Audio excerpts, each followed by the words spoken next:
There is a man in New York City that entire crime families whisper about in dark rooms with the doors locked. Rafael DeLuca has never raised his voice at an enemy. He doesn't need to. He simply looks at them, and they understand exactly what comes next. 14 secretaries have walked out of his office in the past 8 months. 3 of them cried. One fainted in the elevator on the way down. So when a clumsy, overweight 26-year-old named Molly Bennett walked in and immediately poured boiling espresso all over his $10,000 Italian suit, nobody expected her to survive the morning. Nobody expected him to let her stay. And nobody, not his soldiers, not his enemies, not even Rafael himself, expected what happened next. If this story already has you hooked, hit that like button right now and drop your city in the comments below. I want to see exactly how far this story has traveled. Now, settle in. This one is going to take everything you've got. The elevator doors opened on the 43rd floor, and Molly Bennett already knew she was going to be late. Not by much. 4 minutes, maybe 5. Depending on how fast she could walk in heels she had no business wearing. She'd bought them 3 days ago at a discount rack on Canal Street. Black, sensible looking from a distance, absolute instruments of destruction up close. Because the ad had said professional appearance required, and her only other option was a pair of scuffed brown flats with a crack along the left sole that let in rainwater. It had rained this morning. She'd worn the heels. The 43rd floor of DeLuca International Holdings smelled like money in the way that only certain places did. Not the smell of bills or coins, but something deeper and colder, like mahogany and climate control, and the particular silence of people who never had to raise their voices to be obeyed. The carpet under Molly's feet was the color of charcoal, and so thick she could feel her ankles threatening to buckle with every step. The walls were pale gray with recessed lighting that cast no shadows. There were no photographs, no plants, no decorations of any kind except for a single, large abstract painting at the far end of the reception area, black on black, shapes that almost became faces if you stared too long. Molly did not stare too long. She had a job interview to survive. The receptionist behind the front desk was a woman somewhere between 35 and ageless, with the kind of posture that suggested she had been assembled rather than born.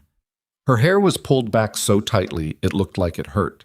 She looked at Molly the way customs agents looked at luggage they'd already decided to search. "Molly Bennett," Molly said before the woman could say anything. "I have a 9 o'clock. I know I'm a little—" "You're 4 minutes late." "I know. The elevator—" "There are 4 elevators." Molly pressed her lips together. "Right, I'm sorry. Am I still being seen?" The receptionist's expression didn't change. She lifted a phone receiver, said 3 words into it that Molly couldn't quite hear, and set it down again. "Someone will come for you. Wait there." She gestured at a row of chairs along the wall. They were low and angular and looked like they had been designed specifically to make the person sitting in them feel smaller than they already felt. Molly sat. She spent the next 6 minutes looking at her hands in her lap. Her resume was in a folder inside her bag. A black portfolio she'd found at the bottom of a closet, slightly creased along one corner, which she'd spent 20 minutes trying to flatten with a warm iron the night before. It was mostly flat now. Mostly. She'd also spent 40 minutes last night reading everything publicly available about DeLuca International Holdings, which wasn't much. The company had a website that was mostly stock imagery and vague language about global logistics solutions. There were no employee testimonials, no press releases more recent than 18 months ago, no social media presence of any kind. What there was a salary offer that had made Molly read the job listing 3 times to make sure she hadn't misread it. She had not misread it. It was more than twice what she'd been making at her last position. Enough to cover the back rent she owed on her apartment. 2 months, with a third coming due in 11 days. Enough to pay down the credit card she'd been treating like a slow-moving disaster for the past year. Enough, if she was careful, to actually build a small cushion of savings for the first time in her adult life. She needed this job. She needed it in the specific, grinding, unglamorous way that people needed things when the alternative was watching their life come apart at the seams. "Ms. Bennett?" She stood up so fast the portfolio slid off her lap and hit the floor. The man who had come for her was in his mid-30s, slim dark suit, the particular blankness of expression that suggested he had been working in this building long enough to have learned that facial expressions were a liability. He looked at the portfolio on the floor, then at Molly, then picked it up himself and handed it to her. "Thank you," Molly said. "Sorry, Thank you." He didn't respond. He just turned and walked, and she followed him down a hallway that felt 3 times longer than it looked. They stopped at a set of double doors at the end of the hall. The man knocked twice, opened the door without waiting for a response, and stepped aside to let Molly through. The office on the other side of those doors was the largest private workspace Molly had ever stood inside. Floor-to-ceiling windows on 2 walls, looking out over lower Manhattan in the gray morning light. A desk in the center of the room, dark wood, enormous, completely clear except for a laptop, a phone, and a small espresso cup sitting at the right-hand corner. Bookshelves built into the opposite wall, every shelf full, every volume arranged with a precision that looked almost compulsive. And behind the desk, Raffaele De Luca. She'd looked him up, of course. There were photographs available, so not many, but a few, mostly from business events where he appeared on the periphery of other people's pictures, slightly blurred, as though the camera itself wasn't sure it had permission. In those photographs, he'd looked imposing but abstract, the way powerful men often looked in photographs, composed and distant and essentially decorative. In person, he was something else entirely. He was sitting very still, reading something on his laptop screen, and he did not look up when she entered. He was not especially large, medium height, lean rather than broad, somewhere in his late 30s, but there was something about the quality of his stillness that made the room feel smaller, like the air in the space had reorganized itself around him and was waiting for instruction. Molly took 2 steps into the room. 3. "Sit," he said, without looking up. She sat in the chair across from the desk. He finished reading whatever he was reading. He closed the laptop. He looked at her. His eyes were the color of dark water, not brown, not quite gray, something in between, cold in the way that deep places were cold. He looked at her the way she imagined he looked at everything, with total attention and no warmth whatsoever. "Molly Bennett," he said. It wasn't a question. "Yes." "You were 4 minutes late." "I know, I'm sorry, She stopped herself from explaining. Explanations were a form of begging, and she'd promised herself on the elevator up that she wasn't going to beg. "It won't happen again." Something in his expression didn't change exactly, but shifted slightly, like a card being turned over. He picked up a single sheet of paper from beside the laptop, her resume, she realized, which must have been sent ahead somehow, and looked at it. "You were at Harbridge and Cole for 3 years." "Yes." "You were let go." "Yes." "Why?" Not a question either. Molly held herself very still. "The company restructured. My entire department was eliminated." He looked at her. "That's what it says on your resume." "It's what happened." 6 weeks ago." "Yes." "And in 6 weeks you haven't found another position." She didn't answer that immediately because the honest answer was complicated. She had applied to 41 jobs in 6 weeks. She had received 4 interviews. She had made it to the final round of 2 of them and had been passed over both times for candidates who were described in the carefully worded rejection emails as slightly more aligned with their current needs. She had a theory about what those words meant. She'd had that theory for most of her adult life. "I found this one," she said. Raffaele De Luca looked at her for a long moment. Then he set down the resume. "Tell me about the Harbridge and Cole accounting irregularities," he said. Molly blinked. "I'm sorry?" 6 months before you were let go, the firm filed amended tax returns for 2 consecutive quarters. The corrections reduced their reported operating expenses by 11%. This followed an internal audit that lasted approximately 3 weeks and resulted in 2 senior accountants leaving the company. He paused. Their official exits were framed as voluntary departures for personal reasons. The room was very quiet. Molly said carefully, "I'm not sure what you're asking me. I'm asking whether you were the one who found the discrepancy."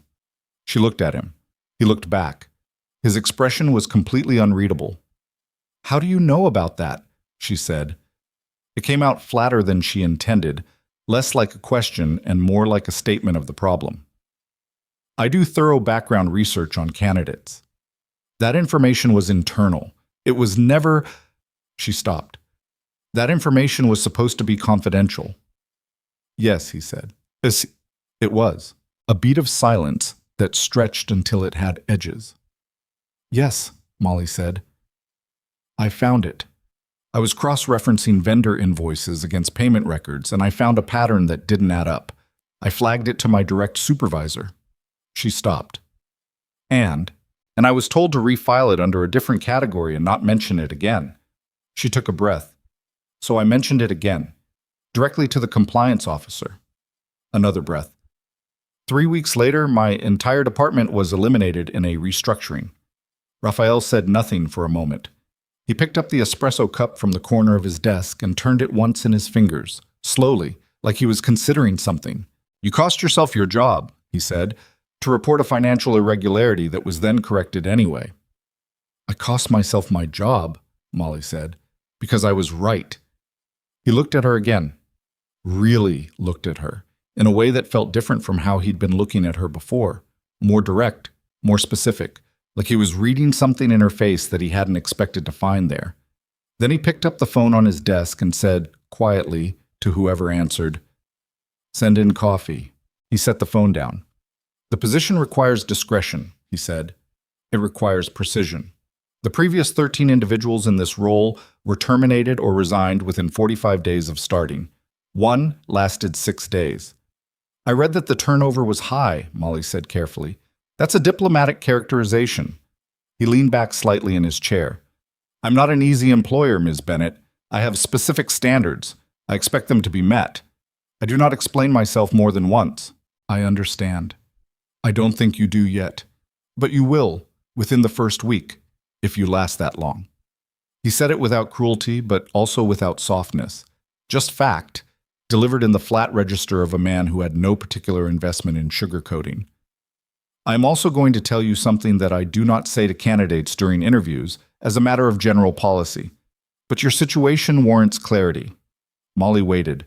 "This company has operations that are sensitive in nature," he said. "You will have access to financial records, schedules, and correspondence that cannot leave this building and cannot be discussed outside of it. What you encounter in this role will sometimes raise questions. I'm telling you now, do not ask them." It was a strange thing to say. It was a very strange thing to say in a job interview, and Molly's mind turned it over carefully, looking at it from different angles. "I'm very good at keeping confidences," she said. "I know," he said. "I know because you kept the Harbridge matter inside the company rather than going to external regulators, despite having every reason to." He paused. That choice showed either extraordinary loyalty or extraordinary pragmatism. "I'm curious which it was." "Pragmatism?" Molly said, without hesitating. "I needed a reference." Something crossed his face so fast she almost missed it. That might have been the faintest possible beginning of a smile, or might have been nothing at all. The door opened. A young man came in carrying a tray. On the tray was a fresh espresso and a small plate with a biscotti. He set it on the far corner of the desk. He was moving to leave when the rug, the thick, expensive, impeccably maintained rug that covered most of the office floor, betrayed Molly in the way that rugs had been betraying her for her entire life. She had shifted in her chair to let the young man pass. Her right heel caught the edge of the rug. She reached out instinctively to catch herself, and her hand connected with the corner of the desk, and the tray skated sideways and the espresso, full, fresh, practically steaming, launched off the tray in a clean arc and landed directly on Raphael DeLuca's chest. The silence that followed was so complete and so sudden that it had a physical quality, like pressure. Molly was on her feet. She didn't remember standing. She was standing. Raphael DeLuca was sitting very still, looking down at the spreading dark stain across the front of his white shirt and the lapel of his suit jacket, which was pale gray and now was not. The young man with the tray had gone white as bone. "I am so sorry," Molly said. Her voice was very steady, which surprised her, because her entire body was not. I'll pay for the suit. I don't know what it costs, but I'll sell things. I'll pay for it." She was aware, distantly, that this was not the most professional thing she could have said. Raphael DeLuca looked up from his suit. He looked at her. His face was still completely, eerily composed. No rage, no color in his cheeks, just those dark eyes and the stillness. "Sell things," he repeated. "If I have to, yes." He was quiet for a moment. Then he looked at the young man, who was still standing frozen near the door. "Get me a shirt from the car," Raphael said, "and clean up the tray." The young man left so fast he was almost running. Molly was still standing. Her heart was doing something desperate and irregular inside her chest. She was calculating exit routes without meaning to. "Sit down," Raphael said. She sat. He was still looking at her. The stain on his shirt had expanded. He didn't seem to notice or care. He was watching her the way she imagined a person watched something they were trying to categorize, something that didn't fit the existing system. "You're terrified," he said. "Yes." "But you're still sitting in that chair." She looked at him. "You told me to sit." Another one of those almost moments.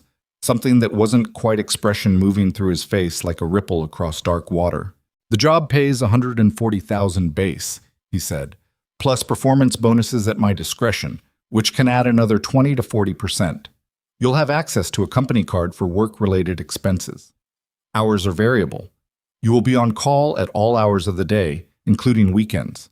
You will sign a comprehensive non-disclosure agreement before you leave today." He paused. "The suit is Brioni. It costs more than your monthly rent.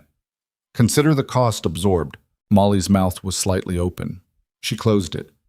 "I'm offering you the position," he said, and it was flat and factual, without the traditional ceremony of such things. No congratulations, no warmth, no handshake offered across the desk. Just the information, delivered like a directive. "Why?" she said. It came out before she could stop it, and she watched him look at her. Surprised, maybe, or something closer to interest.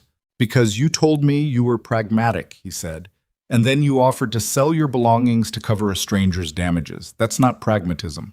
He picked up a pen from the desk, turned it once in his fingers. "I want to see which one is real." Her first 2 weeks at DeLuca International were an education in the specific texture of being perpetually, profoundly out of your depth. The office ran on rhythms she couldn't immediately decode. There were 12 other employees on the 43rd floor. She was given a brief tour by a woman named Kara, who had a voice like gravel and seemed to regard Molly with an expression balanced exactly between curiosity and pity. The other staff moved through the space with the careful, deliberate quiet of people who had learned that noise attracted attention, and that attention in this building was not always comfortable. Molly's workspace was a desk just outside Raphael's office, close enough to hear his phone calls if he raised his voice, which he almost never did, and close enough that he could open his door and look at her without crossing any significant distance, which he did, often. He never explained what he was looking for when he looked. He would open the door, glance at her, and go back inside. Or he would open the door and say, "Come," without specifying why, and she would gather her notepad and follow him inside, where he would dictate 3 or 4 directives in rapid succession without apparent concern for whether she was keeping up. She kept up. That, she could feel, surprised him. Not in any way he acknowledged or demonstrated, but she had the distinct impression, based on 6 years of working in rooms where she was underestimated so consistently that it had become a kind of professional weather, that he had not expected her to keep up. She also reorganized his filing system in the first week. She hadn't planned to. She'd been retrieving a set of vendor contracts on his instruction and noticed that the current filing structure, by date of execution, subdivided by company name, made it nearly impossible to quickly cross-reference against payment records. She'd rebuilt the structure in her head while eating lunch at her desk, and then, on a Thursday afternoon while Raphael was in a meeting that ran long, she'd quietly done it.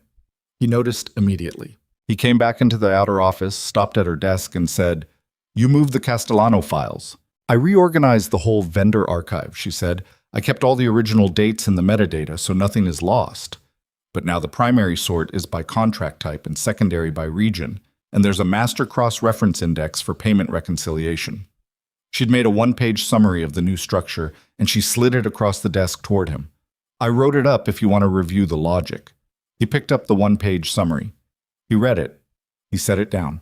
"Do the same thing with the subsidiary records," he said, and went back into his office. It was the closest thing to approval she'd received since she'd started. The clumsiness did not improve. If anything, the stress of the new environment seemed to amplify it. She knocked over a display of architectural models on her 3rd day. An entire scale replica of what appeared to be a warehouse complex scattered across the lobby floor before she could catch a single piece. She tripped on the lobby stairs on day 5 and was caught by one of the large, expressionless men who inhabited the periphery of the building in a way she hadn't yet fully understood. Not security guards exactly, not office workers exactly, just men who were present, who watched, and who apparently reflexively caught falling secretaries. She destroyed a printer on day 8. She still wasn't entirely sure how. Each incident sent a wave of cold through her that started in her chest and radiated outward. Each time she waited for the directive, the quiet, toneless instruction to collect her things. Each time, it didn't come. On day 11, she found the irregularity. She hadn't been looking for it. She'd been doing a routine reconciliation of subsidiary expense reports, the kind of grinding, detail-intensive work that most people found stupefying and that Molly found almost meditative. When she noticed that 3 separate subsidiaries had been making payments to the same external consulting firm over an 18-month period, with the payments coded under 3 completely different expense categories on each subsidiary's books. In isolation, each entry was unremarkable. In aggregate, they added up to just under $4 million, spread thin enough across enough categories and enough time that it would take someone specifically looking for it to see it. Molly had not been specifically looking for it. She stared at her screen for a long time. Then she pulled the external consulting firm's registration records, publicly available, technically, though buried, and found that the firm had been incorporated 14 months ago, had 1 registered employee, and had a listed business address that matched a residential property in Queens. She printed everything out. She put it in a folder. She held the folder in her hands for a moment and thought, with a very specific and unpleasant clarity, about her last job. Then she got up and knocked on Raphael's door. "Come." She went in. He was on the phone. He looked at her, held up one finger. "Wait," and finished the call in approximately 40 seconds in a language she thought might be Italian, though she wasn't certain. He set the phone down. "I found something," she said. She put the folder on his desk. He opened it. He looked at the first page, then the second. Then he went through the rest of them one at a time, and his face was, as always, completely still. But she had been watching him closely enough over 11 days that she had begun to learn the difference between his stillnesses. This one was different from the ordinary kind. This one had tension in it, concentrated somewhere below the surface. He closed the folder. "Sit down," he said. "I'm fine standing." "Sit down, Molly." First name. She sat. "How long have you known about this?" he said. "About 40 minutes. I found it in the subsidiary reconciliation. I printed it as soon as I mapped the pattern." "Did you tell anyone else?" "No." "Did you make copies?" "That's the only copy." He was quiet for a moment. "This firm," he said. "The registered entity. Do you know who it belongs to?" She looked at him steadily. "I have a theory, but I don't know enough to confirm it." "Your theory?" "I think it belongs to someone inside this company," she said. "The payments are structured to avoid any single quarter threshold that would trigger automatic review. That's not amateur work. Someone with access to the internal review protocols built this." She paused. "Or someone who was told about the review protocols by someone with access." Raphael looked at her for a long time. "You understand," he said, "that you've just discovered something very sensitive." "I'm starting to understand that sensitive means something specific in this office," she said. "More specific than it does in most offices. And you came directly to me. You told me on my first day. If something raises questions, bring it to you." He was quiet. Outside the windows, the city went about its business 43 floors below, indifferent and enormous. "There's a man named Gerard Thibault," Raphael said finally. "He runs our finance subsidiary in Montreal. He's been with this company for 9 years. He has a wife, 2 children, and a mortgage on a house in Westchester that is, by the numbers, slightly beyond what his salary should support." He picked up the folder from his desk and set it to the right of the laptop, precisely parallel to the edge of the desk. "He doesn't know that I know about the house. Or about this." He looked at her. "Now you know." Molly said nothing. "The question," Raphael continued, "is what to do about a man who has been trusted for 9 years and has been stealing for at least 18 months, possibly longer." That's not really my question to answer, Molly said. No, he said. It isn't. He held her gaze. But the fact that you found it in 40 minutes, when it had survived 2 full internal audits, is a fact that I'm going to be thinking about. She went back to her desk. She sat there for a while, looking at her screen without seeing it, thinking about what kind of company had operations sensitive in nature, and a finance director quietly bleeding it from the inside, and a man running it who had the particular stillness of someone who dealt with problems in ways that did not necessarily involve lawyers. She thought about her rent. She thought about 3 months of back payments and 11 days to the third one coming due. She opened the next batch of subsidiary files and went back to work. Over the following 3 weeks, Molly built a picture of the office the way she built everything, detail by detail, pattern by pattern, with the slow and slightly obsessive attention that had made her very good at her job and somewhat difficult to make small talk with at parties. There were 12 people on the 43rd floor. Of those 12, she identified 3 categories. The first category, about half, were ordinary office workers in the way that she was an ordinary office worker. People who handled specific administrative or financial functions and didn't look too hard at anything that wasn't directly in front of them. The second category were the men in the periphery, 6 of them, rotating in pairs, who arrived when Raphael arrived and left when he left, and whose job descriptions, as far as she could determine, did not appear anywhere in any organizational chart. The third category was Raphael. He was not like the other people in the building. She had known this from the moment she walked into his office, but knowing it and understanding it were different things, and over those 3 weeks she began to develop the particular uncomfortable understanding of a person who has been paying close attention to something that doesn't entirely add up. The phone calls in what she was now fairly confident was Italian, sometimes, and occasionally in Spanish. The men who came to meetings that weren't on any calendar she had access to, arriving through the building's private elevator, faces she didn't recognize, dressed in suits that were expensive in a way that wasn't corporate. The way every person in the building, without exception, responded to Raphael's presence with a shift in posture, a recalibration of the body's center of gravity. That was not the way people responded to their bosses. It was the way people responded to something they were afraid of. She filed this away. She kept her head down. She did her work, which she was very good at, and she did not ask questions. Gerard Thibault arrived from Montreal on a Wednesday and left Thursday morning. She didn't see him. He met with Raphael in the office while she was in the records room downstairs. But on Thursday afternoon, when she pulled up the Montreal subsidiary's accounts to do the regular reconciliation, the consulting firm's billing account no longer existed. It had been closed, with a backdating notation that placed the closure 14 months earlier.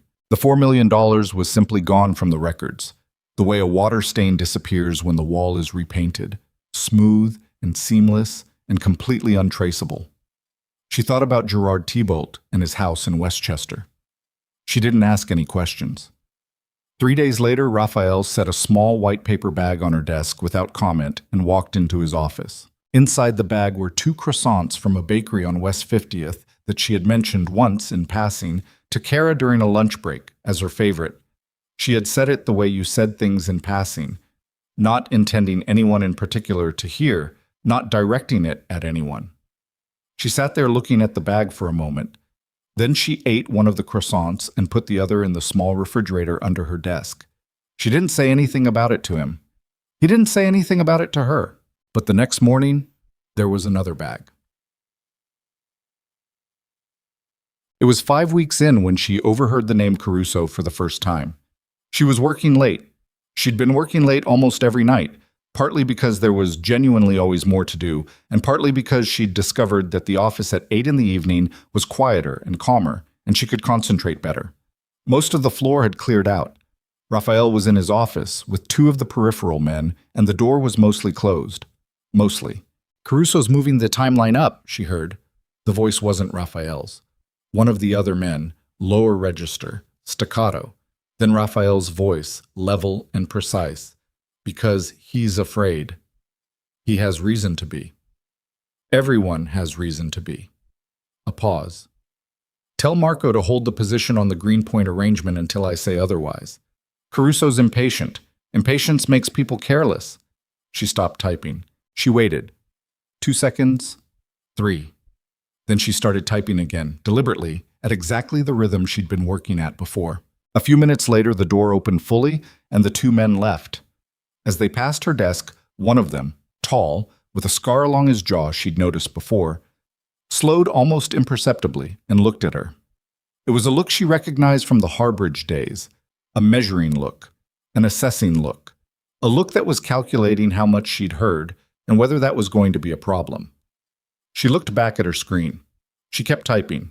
He kept walking. She stayed for another hour. When she was ready to leave, she stood up, gathered her bag, knocked twice on the half-open door to Raphael's office. "Good night," she said. He looked up from his desk. He looked at her for a moment in the particular way he had. Steady, direct, slightly too long for ordinary workplace eye contact. "Go home safely," he said. It was the first time he'd said anything like it to her. She nodded and left. In the elevator, she thought about what she'd heard. She thought about what kind of company had men named Caruso, and positions that needed holding, and the word arrangement used in a particular way. She thought about the $4 million that had vanished from the Montreal records like it had never existed. She thought about the fact that 14 secretaries had left this job and that she was still here, and that every morning there was a white paper bag on her desk. The elevator opened on the lobby. She walked through it, through the revolving doors, into the cold New York night. Her heels clicked on the pavement. The street was bright and loud after the silence of the upper floor. Taxi horns, someone shouting somewhere, the particular noise of the city going about itself at nighttime. She had 11 days before the third month's rent was due. She had a job that paid more money than she'd ever made. She walked home. She did not look behind her, because looking behind her would require acknowledging that she had noticed something she was fairly certain she was not supposed to have noticed. She did not look behind her, but she walked faster than usual. In the 6th week, 2 things happened in quick succession. The first was that she knocked a $6,000 Murano glass sculpture off a display shelf in the boardroom hallway while trying to catch a sliding stack of files, and it hit the marble floor and separated into approximately 11 pieces, and she stood there in the hallway among the pieces with the files clutched to her chest and her heart attempting to exit her body through her sternum. The man who appeared from around the corner was not one of the office workers. He was one of the peripheral men. He looked at the glass. He looked at her. He said without any inflection at all, "Leave it. I'll take care of it." "It's 6,000. Leave it," he said. And there was something in his voice that made her step back. And she stepped back, and she went to her desk.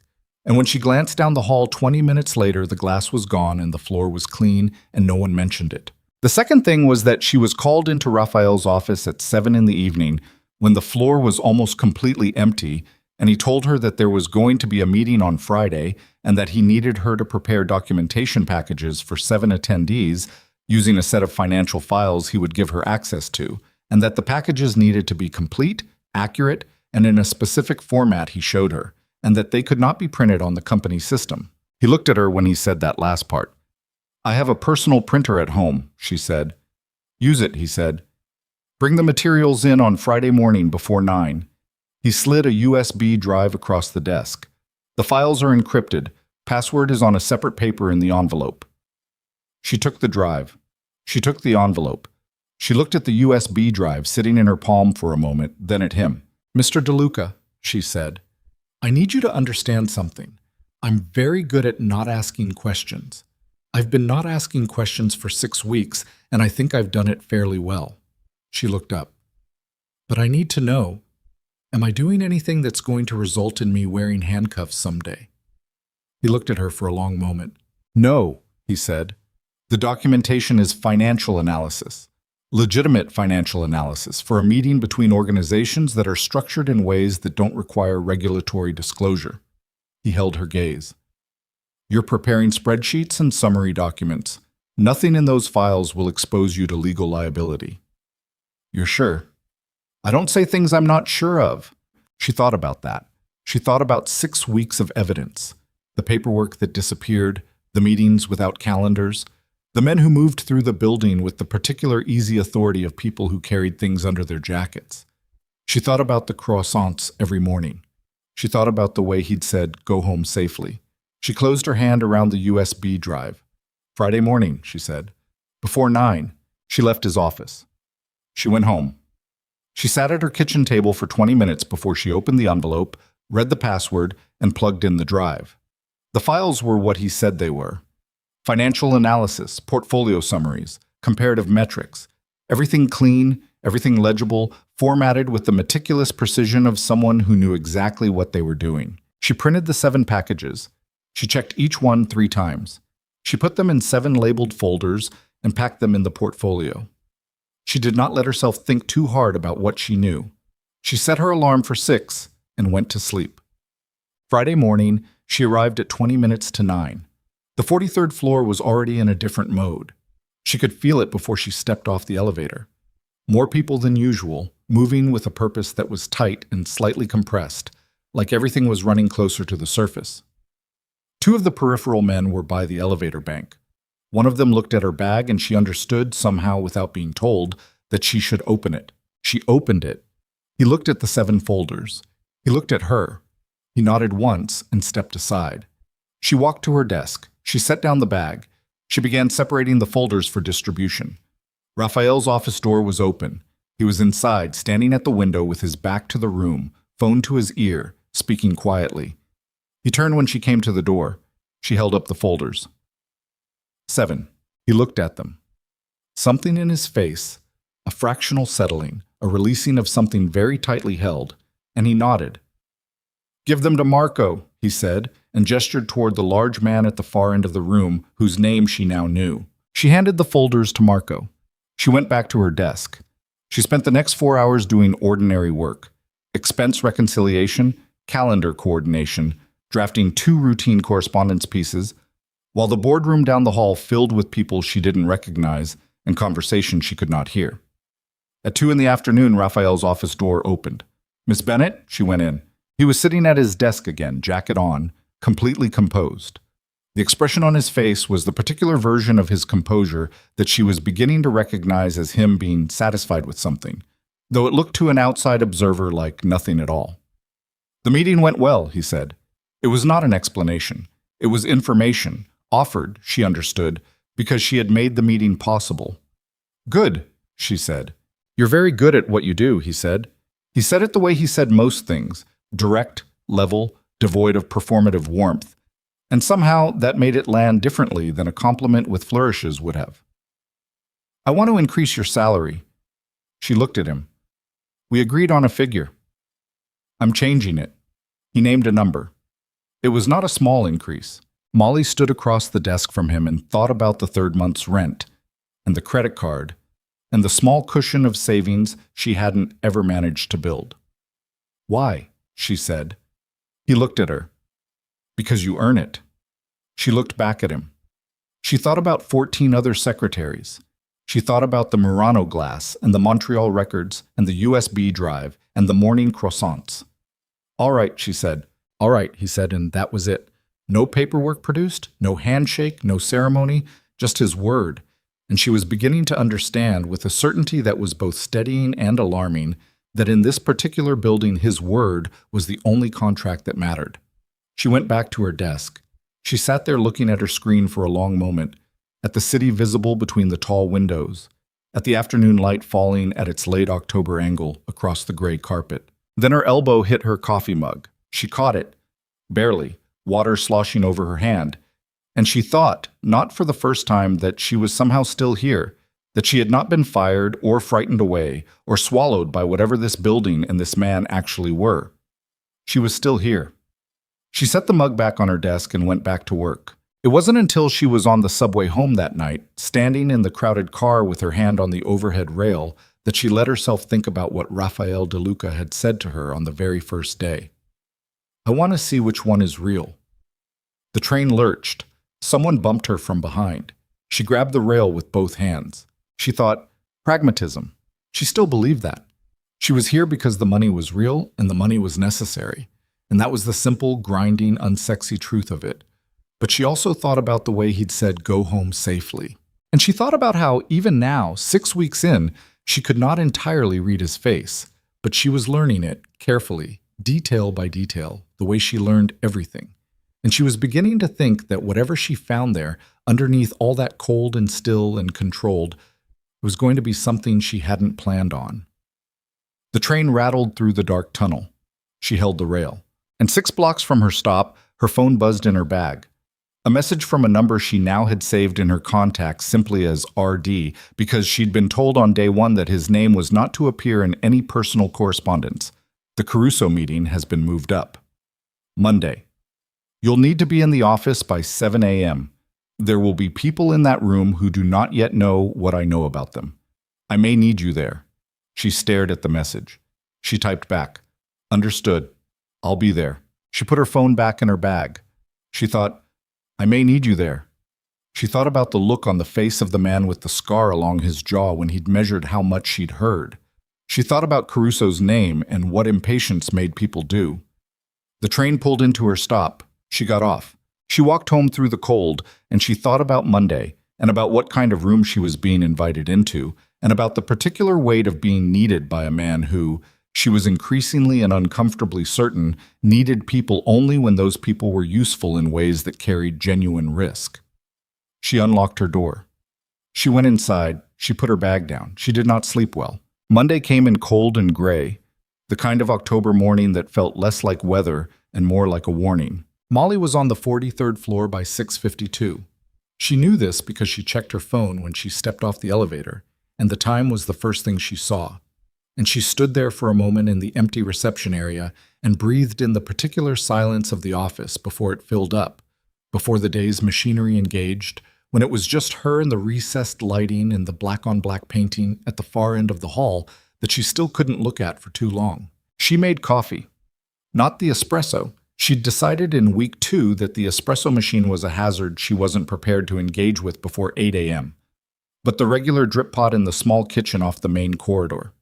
She made it strong, and she stood there while it brewed, both hands flat on the counter, and she thought about what Raphael had said. There will be people in that room who do not yet know what I know about them. She poured a cup. She went to her desk.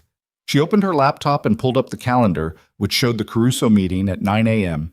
in the main boardroom, listed, she noticed, as a logistics coordination review, which was the kind of deliberately empty description that could mean anything and committed to nothing. She spent the next hour preparing. She didn't know exactly what she was preparing for, so she prepared for everything. Printed summary documents of the company's publicly visible logistics operations, pulled the financial analysis she'd done the previous week for the Eastern Corridor contracts, organized the relevant files by subject and by date, and by what she privately thought of as the order of things that were most likely to be suddenly needed in a meeting that wasn't really about logistics. At 7:45, Raphael arrived. She heard him before she saw him. The elevator, then footsteps on the carpet that were distinctive because they were unhurried in a way that most footsteps in this building weren't, because most people who worked here moved with the ambient tension of people who knew that being slow was a form of risk. But Raphael moved like time deferred to him rather than the reverse. He came around the corner, saw her at her desk, and stopped for one beat. "You're early," he said. "You said 7. "I said by 7. "Same thing." He looked at her for a moment with an expression she'd gotten better at reading over 6 weeks. This one was the version where he was considering saying something and deciding against it. He walked past her desk toward his office, stopped at the door, and turned back. "The Caruso delegation is arriving at 8:30, he said. "There will be 5 of them. One of them, the man who will introduce himself as Frank Doyle, is not who he says he is." Molly set down her pen. "Who is he?" she said. "His name is Vincent Caruso, the nephew. Not Frank Doyle, who is a logistics consultant from New Jersey with a clean record and a wife who doesn't know he takes money to lend his identity to his employers." He paused. "Vincent doesn't know that I know this. I want it to stay that way until I decide otherwise." "What do you need from me?" "I need you to watch him. I need to know, while I'm managing the room, if his behavior changes at any point. If he makes a phone call, steps out, speaks to anyone outside the group." He looked at her. "Can you do that without being obvious about it?" "You're asking if I can watch someone without them noticing." "Yes." She thought about 6 years of being the person in the room who everyone's eyes slid past. She thought about how useful that had always been and how much it had cost her, and how the cost was currently something she was putting to work. "Yes," she said, "I can do that." He nodded once. He went into his office and closed the door. She turned back to her desk. She looked at the wall in front of her for a moment, at the clean gray surface and the edge of the city visible through the window at the far end of the corridor. Then she picked up her pen and went back to work. The Caruso delegation arrived at 8:27. Molly heard them before she saw them. The elevator, then multiple sets of footsteps, then voices that cut off abruptly when they came around the corner and found themselves in the quiet of the 43rd floor. She stood up from her desk to greet them the way she'd greeted every visitor in 6 weeks, professionally, with a controlled smile and a steady voice. There were 5 of them. 4 were exactly what they looked like. Men in their 40s and 50s who wore expensive suits the way certain men wore armor, with a studied casualness that was its own kind of display. They moved into the reception space and looked at things and talked quietly to each other and waited with the contained impatience of men who were used to being the most important people in any given room. The 5th man, the one who introduced himself as Frank Doyle, was different. He was younger, mid-30s, she guessed. Lean and dark-featured, with a face that was constructed for pleasantness in the way some faces were. The kind of face that smiled easily and remembered nothing. He shook her hand and said, "Pleased to meet you," and his grip was slightly too firm and slightly too brief, and his eyes, while his mouth was doing the pleasant thing, moved around the room with a speed and thoroughness that she recognized. He was cataloging everything. She showed them to the boardroom. She poured water. She said, "Mr. DeLuca will be with you shortly," and she left. And in the hallway, she took one slow breath and noted 3 things. The man called Frank Doyle had taken a seat at the far end of the table rather than the side his companions had gravitated toward. He'd positioned himself with a clear sightline to the door. And when she'd poured his water, she'd been close enough to notice a slight rectangular outline under his jacket on the left side that was exactly the wrong shape to be a phone. She went back to her desk. She sat. She opened a document she wasn't going to read, and she listened. Raphael went into the boardroom at 9:05. She heard the shift in the room, not audible in any specific way, just a change in the quality of the silence, like a barometric drop before a storm. She heard him say something in greeting, too quiet to make out, and she heard the response from the room, which was slightly louder and slightly more effortful than it needed to be. The way people responded when they were trying to calibrate how much deference was appropriate. For 40 minutes, she sat at her desk and worked and listened, and nothing she heard through the boardroom door was distinct enough to be meaningful. Voices, occasional movement, once, briefly, something that might have been the edge of an argument, then silence, then the resumption of controlled conversation. At 9:51, her desk phone lit up. Internal line, Raphael's extension. She picked up. "Bring in the Eastern Corridor files," he said. "The full set." She'd prepared them. They were already in a folder on the right side of her desk. She picked them up, straightened them once, and walked to the boardroom. She opened the door. 8 people in the room. The 5 from the Caruso delegation, Raphael, and 2 of the peripheral men standing near the far wall with the particular quality of stillness that she'd come to understand was not inaction but readiness. She walked to Raphael and set the folder on the table beside him. She did not look at the man called Frank Doyle. She kept her peripheral vision on him while she directed her eyes at the table, the files, the middle distance. He was watching her. Not in the way the others watched her, with the incurious glance people gave to support staff moving through a room. He was watching her with the assessing attention of someone who'd noticed something and was deciding what it meant. She pulled out a chair slightly, as if checking that the materials were organized correctly for Raphael's access, and set a secondary document on the table near the edge. It was an unnecessary gesture, a thing she manufactured to give herself an extra 4 seconds in the room. She used those 4 seconds. Frank Doyle's left hand was below the table. His right hand was flat on the table surface. He was sitting forward by approximately 2 inches from where he'd been when she left them 40 minutes ago, and the slight forward lean was a particular kind of lean, toward the door, not toward the table. She left the room. She went back to her desk. She sat. She picked up her pen and wrote on the notepad beside her keyboard, FD. Repositioned, left hand down, toward exit. Then she looked at what she'd written and tore it off the pad and held the torn piece in her hand for a moment before walking to Raphael's office, going inside, and putting the paper in the center of his desk blotter. Then she went back to her own desk. 4 minutes later, the boardroom door opened. Not Raphael. Marco. one of the peripheral men, stepping out briefly, looking at her, then going back inside. 2 minutes after that, the quality of the voices changed again. Then Raphael's voice, clear enough to hear even through the closed door, saying something brief and exact. Then silence. They left at 11:15, all 5 of them, through the lobby, down the elevator. She watched them go from her desk. Frank Doyle, Vincent Caruso, was the last one out of the boardroom and the second to last out of the reception area.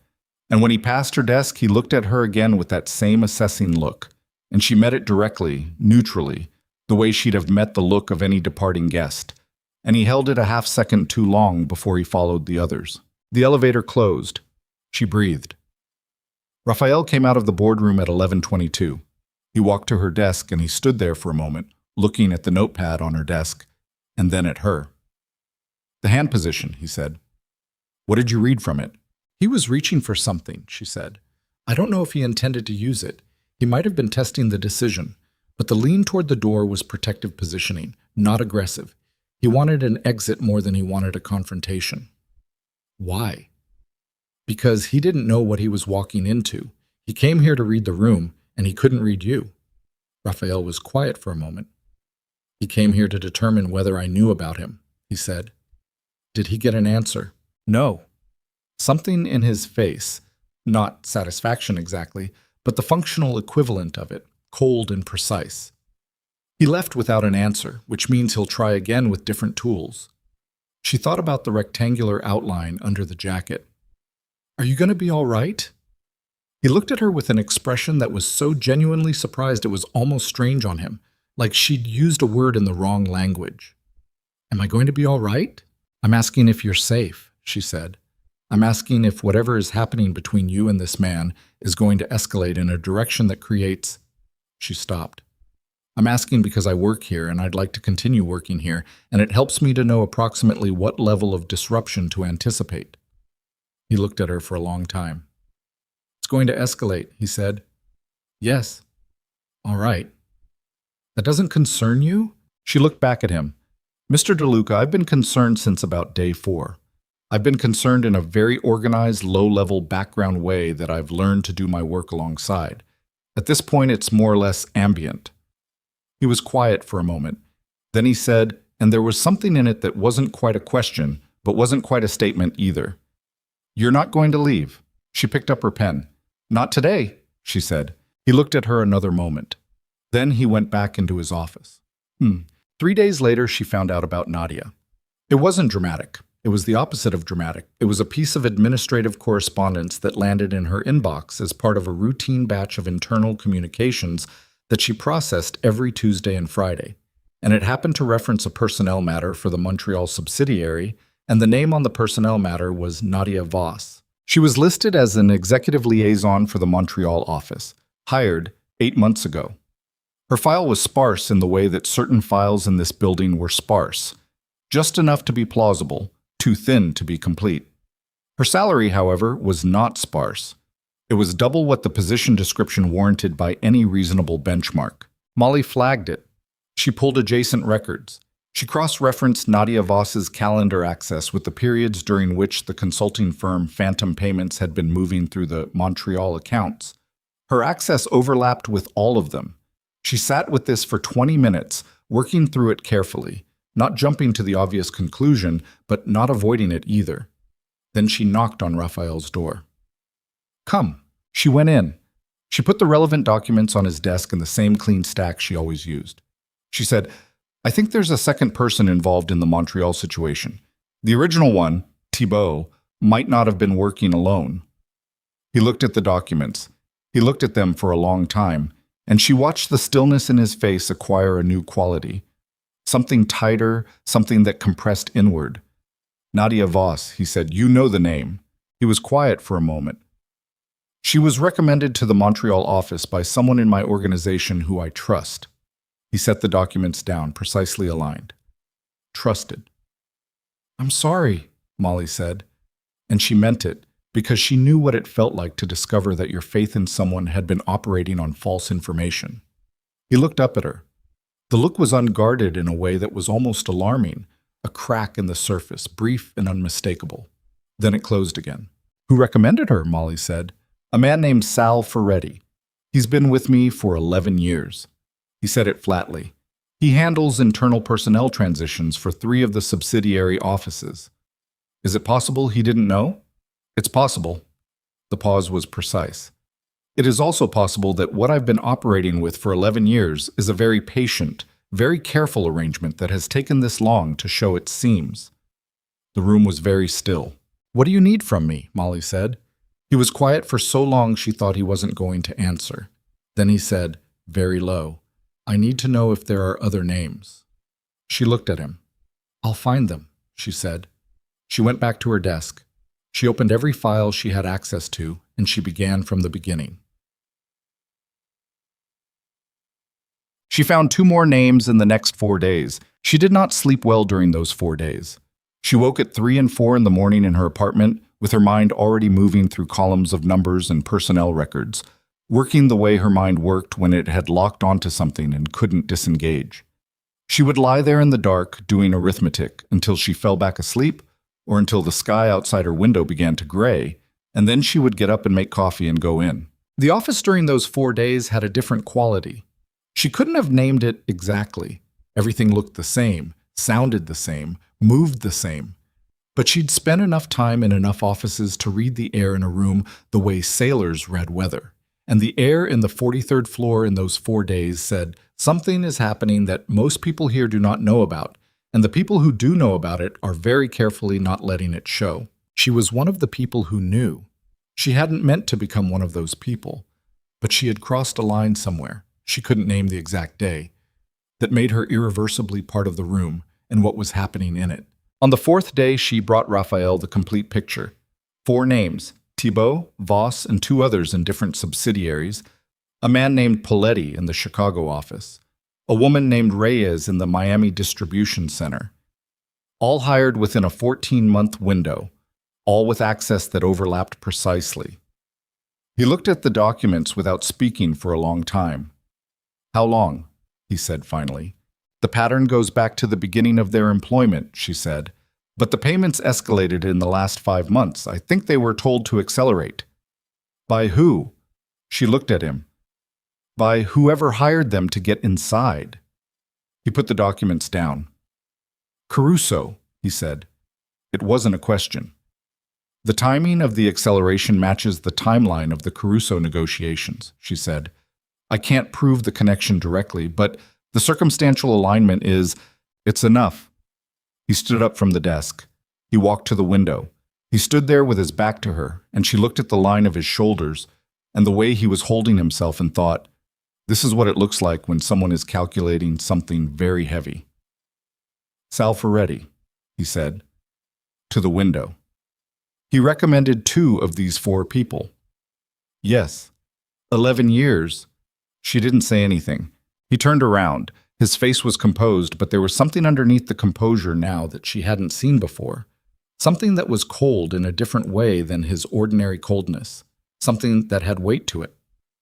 You understand, he said, what I'm going to have to do. She looked at him steadily. I understand that you're going to handle this in whatever way you handle things in this organization, she said. And I understand that the way you handle things in this organization is not going to be filed with HR. He held her gaze. Are you all right with that? He said.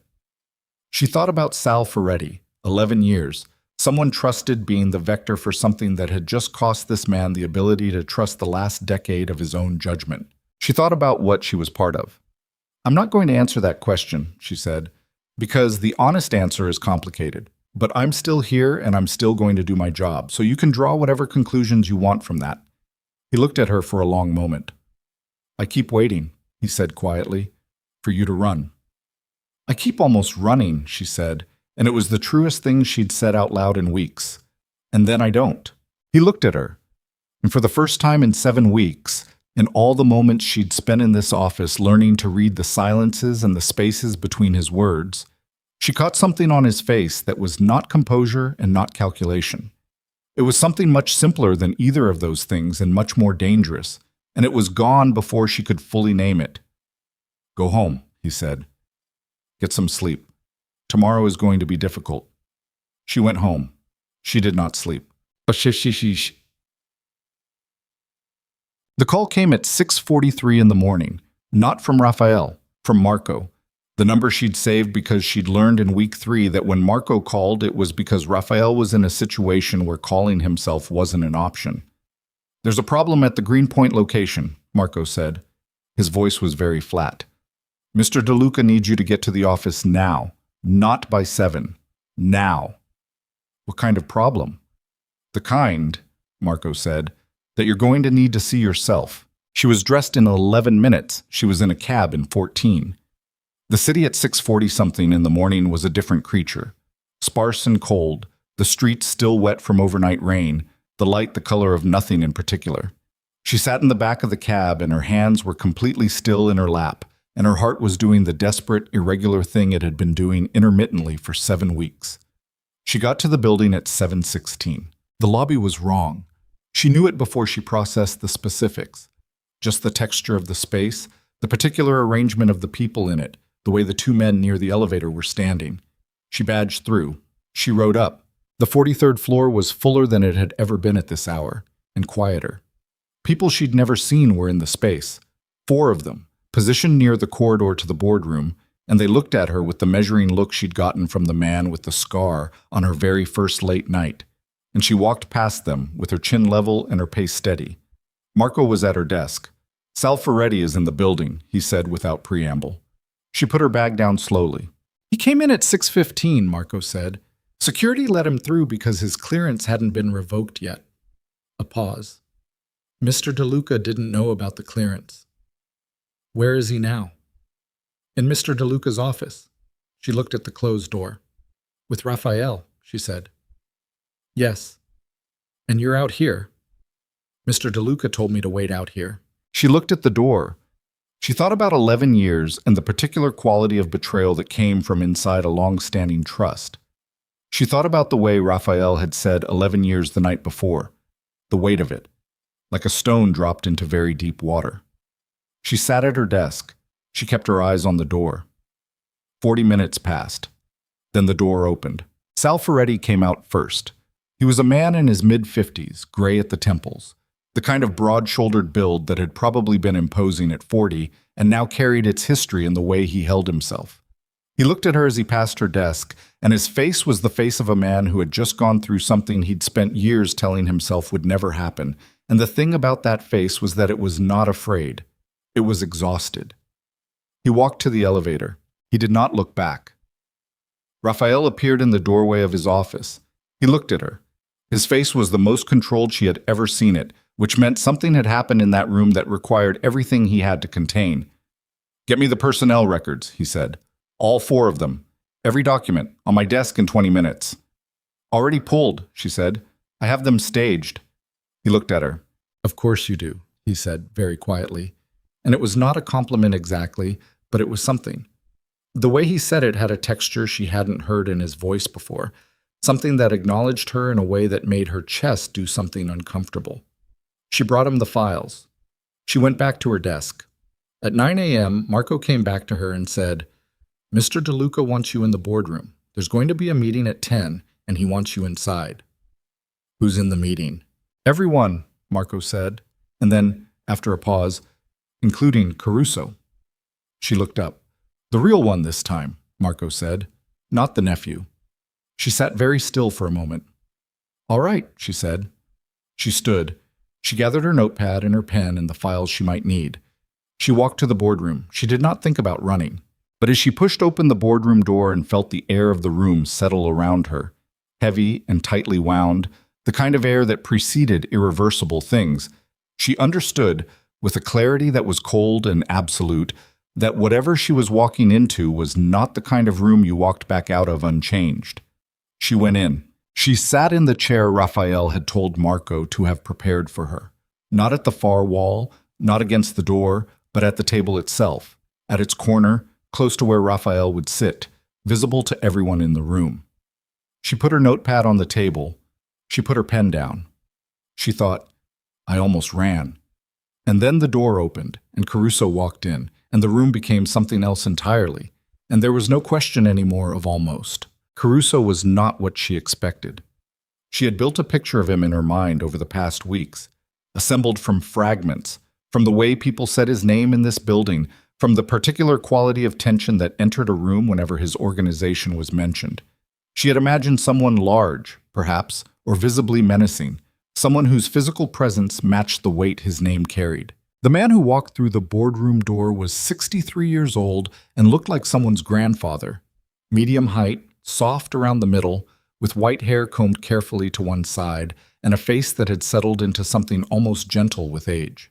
He wore a dark suit that fit well but not expensively. He carried no visible tension in his body. He moved into the room the way men moved into rooms they had already decided they owned.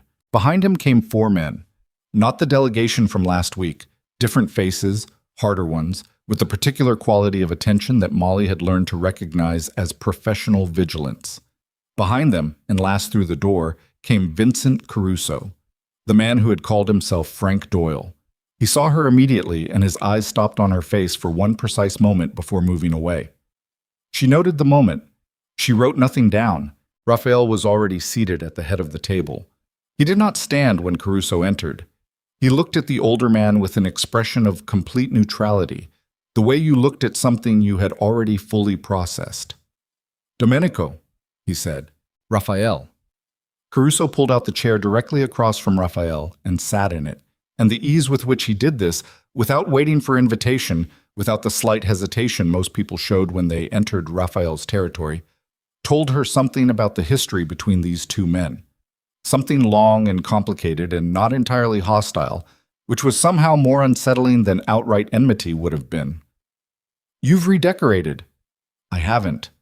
The painting is new. It's been there for 3 years." Caruso smiled. It was a real smile which made it worse. 3 years. I've been away too long." Raphael said nothing. Molly sat at the corner of the table with her notepad and her pen, and she became, as thoroughly as she knew how to become, furniture.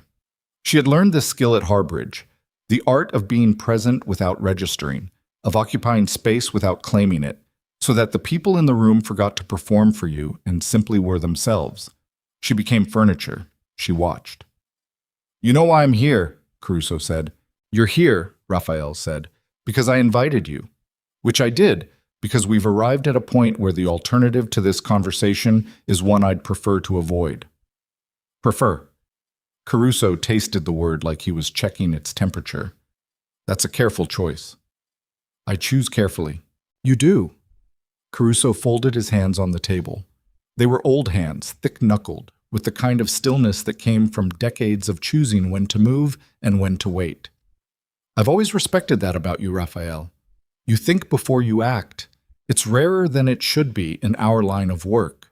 "I found your people," Raphael said. It was not an accusation. It was a statement of inventory, flat and complete. 4 of them, placed across 3 subsidiary offices over 14 months. I know the access they had. I know what they took and where it went. Caruso did not react. And I want to understand the purpose before I decide what comes next. Caruso looked at him for a moment.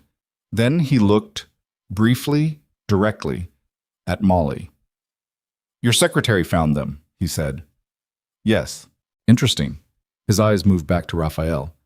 "I had 4 people inside your organization for 14 months, and the thing that found them was your secretary. She's very good at her job." "Evidently." A pause. "How long has she been with you?" 7 weeks. Caruso looked at her again. She met his eyes with the same neutral expression she'd been holding since he walked in. He studied her for a moment with the assessing intelligence of a man who had spent 60 years reading people, and then he said to Raphael, "She shouldn't be in this room." "She stays," Raphael said. The 2 words landed in the room with a finality that closed the subject like a door. Caruso looked at Raphael for a long moment. Something passed between them, some communication conducted entirely in the register of stillness and eye contact, in the language of men who had known each other long enough to argue without words. Then Caruso said, "I want the Montreal operation returned." "There is no Montreal operation," Raphael said. "It's been dismantled. The accounts, gone. The personnel are no longer employed. The consulting entity has been closed." He paused. If you want to revisit the conversation about the Eastern distribution arrangement, I'm willing, but not under these conditions. These conditions. Caruso's voice hadn't changed in pitch or pace, but something in it had shifted. A compression, like pressure building behind a surface. You mean the condition in which I discover that the arrangement I was promised 2 years ago still hasn't been honored? The arrangement we discussed 2 years ago was contingent on your organization holding the Greenpoint corridor. You didn't hold it. I didn't hold it because my man in Brooklyn acted on information that I provided him, Raphael said. Information I provided because your organization had already begun moving into territory that wasn't designated under our agreement, 6 weeks before the Greenpoint situation. Silence. Molly did not move. She was watching Caruso's hands, which had tightened slightly against each other on the table surface. Barely perceptible. The kind of micro-movement that people made when they were recalibrating. You knew, Caruso said. Very quiet. I know most things, Raphael said. Eventually. 6 weeks. Caruso let out a breath through his nose. Not quite a laugh, not quite a sigh, something in between, like the release of something held under pressure. You let the whole thing play out, the Greenpoint situation, the Brooklyn response. 14 months of my people inside your offices. I let it develop until I understood the full shape of it, Raphael said. Yes. And the shape of it, Caruso said slowly, is what exactly? In your assessment. The shape of it, Raphael said, is that someone has been advising you incorrectly. Someone has been telling you that I was vulnerable in ways I was not, and positioning you to make moves that served their interests more than yours. The room was completely still. Caruso looked at Raphael. His face had changed. The grandfatherly softness was still there on the surface, but underneath it something had gone very cold and very still, like a pond in winter, everything beneath the ice arrested. Say what you mean, Caruso said. Sal Ferretti, Raphael said. He placed your people in my organization, but before he did that, he spent approximately 8 months providing your organization with intelligence about my operation, specifically selected intelligence, I think you'll find, that consistently overstated my vulnerabilities and understated my reach. He paused. I think you'll also find that Ferretti has been having a separate conversation with a third party about what happens to both of our organizations if we go to war with each other. The silence that followed was of a different quality than the silences that had preceded it. This one had weight. This one pressed against the walls. Caruso said very quietly, Who? I don't have a name yet. I have the shape of it. Raphael picked up a pen from the table and set it down again, a single precise movement. Which is why I invited you here, rather than responding to your incursions the way I would ordinarily respond. Caruso leaned back in his chair. He looked at the ceiling briefly, then back at Raphael. You're telling me that Ferretti played us both. I'm telling you it's a strong possibility. I'm also telling you that I had this conversation with Ferretti this morning, and that his response was a pause. Informative, in the way that certain kinds of silence are informative. Molly thought about the man she'd seen walk out of Raphael's office. The exhausted face, not afraid. Exhausted in the way of someone who had been carrying something for a very long time and had finally put it down, not by choice, but because the weight had become impossible. She thought about what informative silence meant, coming from Raphael De Luca. Vincent Caruso, Frank Doyle, was watching his grandfather. She could see it from her angle. The younger man's jaw was tight, his hands flat on the table, and he was watching the old man work through something with the focused attention of someone who knew that the calculation being made in the next 30 seconds was going to determine the shape of the next several years. Caruso said to Raphael, What do you want? I want the Greenpoint situation acknowledged as a miscommunication based on bad information from a shared source, Raphael said. I want the Eastern Corridor conversation restarted from a clean position, and I want your organization's resources applied toward identifying the third party, since they have as much to gain from your destabilization as from mine. Caruso was quiet for a long time. Then he said, And your people in my operation? I don't have people in your operation, Raphael said. Caruso looked at him. I had information, Raphael said. I don't need people inside when I have information. Another long silence. Then, slowly, something in Caruso's posture shifted. Not relaxing, exactly, but resettling. the particular physical adjustment of a man who has made a decision. "We'll need a week," Caruso said, "to review what Ferretti gave us." "Take 2, Raphael said, "and send me whatever you find." Caruso nodded once. He stood. He buttoned his jacket with the unhurried precision of a man who intended to walk out of this room exactly the way he'd walked in. He looked at Molly one more time before he left. "You," he said, in the tone of someone making a note they'll want to reference later. Then he walked out.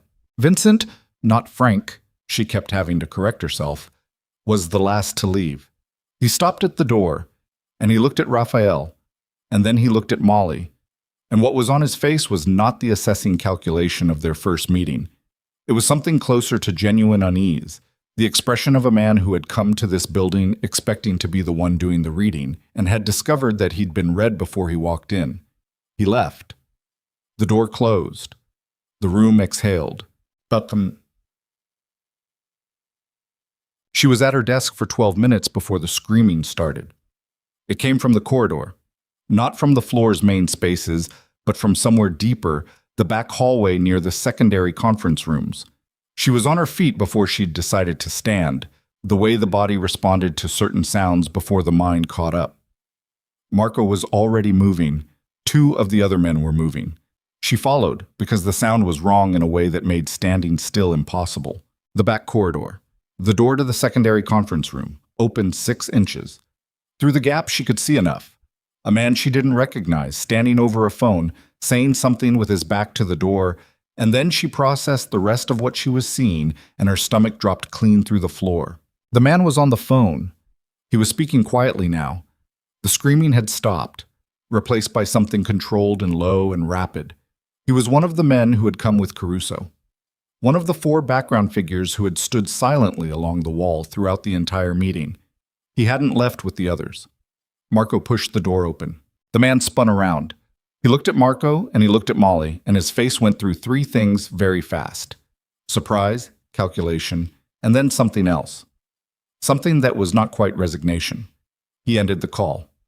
Marco said, "Put the phone on the table." The man put the phone on the table. Marco picked it up and looked at the screen. He looked at it for a moment, and then he looked at Molly. Not at the man, at Molly. And his expression was the flattest she had ever seen on a human face. "Get Mr. DeLuca," Marco said. She went. She covered the distance from the back corridor to Raphael's office, in the particular way she moved when she needed to move fast without running. The quick walk, heels silent on the thick carpet, body controlled. And she knocked twice on his door and opened it. He was at his desk, jacket off, writing something. "There's a man in the back conference room," she said. "He stayed behind. He was on a call. Marco has his phone." Raphael was on his feet before she finished the sentence. She followed him back. The man was still standing at the table. He was in his early 40s, with a compact build and dark eyes that were doing the calculation behind a face that had gone deliberately neutral. Raphael walked into the room and stood across the table from him and looked at him the way he looked at things he'd already decided to fully understand. "Who were you calling?" Raphael said. The man said nothing. "You came in with Caruso," Raphael said. "You sat in my boardroom for an hour and 40 minutes, and you listened to a conversation that Domenico Caruso and I agreed to conduct privately. And then, while the rest of his delegation went downstairs, you stayed in my building and made a phone call." He paused. "To who?" "Nothing." Marco set the phone on the table and turned the screen toward Raphael. Raphael looked at it. He looked at it for several seconds. His face did not change. He looked up at the man. "Tell me about Thomas Ricci," he said.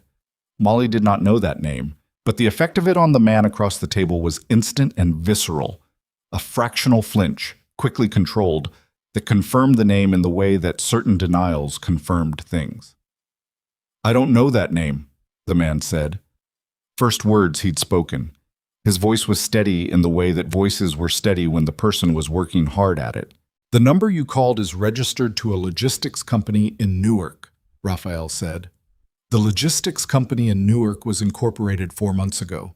Its sole director is a man named Carl Weiss, who has an address in Hoboken that he's held for 7 years, except that for the last 3 of those 7 years, the utilities on that address have been billed to an account owned by a trust registered in Delaware, and that trust..."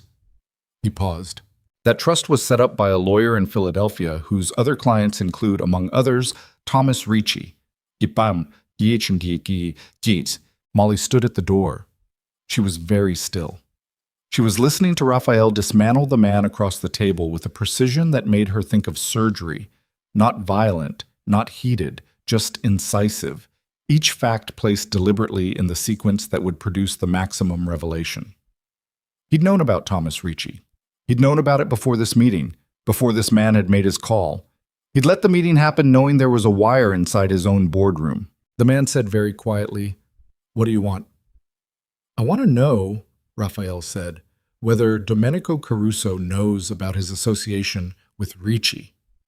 A silence. "He doesn't," the man said. And then, after another pause, with the specific exhaustion of someone abandoning a position they'd held too long, "Ricci placed me with him 4 years ago. Caruso thinks I came up through the Philly network." "You're Ricci's," Raphael said. "Yes. And the purpose?" "The purpose?" The man stopped, started again. "The purpose was to keep Caruso and DeLuca from ever resolving anything, to keep the pressure between your two organizations at a level where neither of you could consolidate, where you'd both be—" He stopped. "Occupied," Raphael said. "Yes. While Ricci positioned himself in the space between us." The man said nothing. He didn't need to. Raphael stepped back from the table. He looked at Marco. Something passed between them that Molly could not read, conducted in the register of men who had worked alongside each other long enough to communicate in the compression of a glance. Marco said to the man, "Sit down." The man sat. Raphael walked out of the room.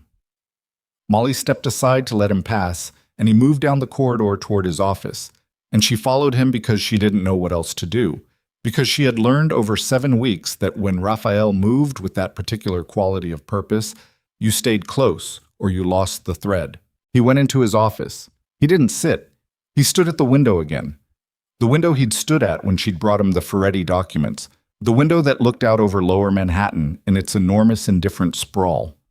She stood at the door. "Thomas Ricci," she said. "He runs the Northeastern port operations. Technically legitimate, shipping, import logistics, cargo insurance." He kept his eyes on the city. "He's been building for 6 years. Patient. Very patient." A pause. "He needed Caruso and me in conflict to keep us from noticing the ground shifting under both of us. He had people inside Caruso's organization," Molly said. "And Ferretti? Ferretti wasn't serving a third party in general. He was specifically serving Ricci." Yes. She thought about the shape of it. The 14 months of planted people. The manufactured intelligence that had pushed Caruso toward moves that looked aggressive and pushed Raphael toward defensive countermoves.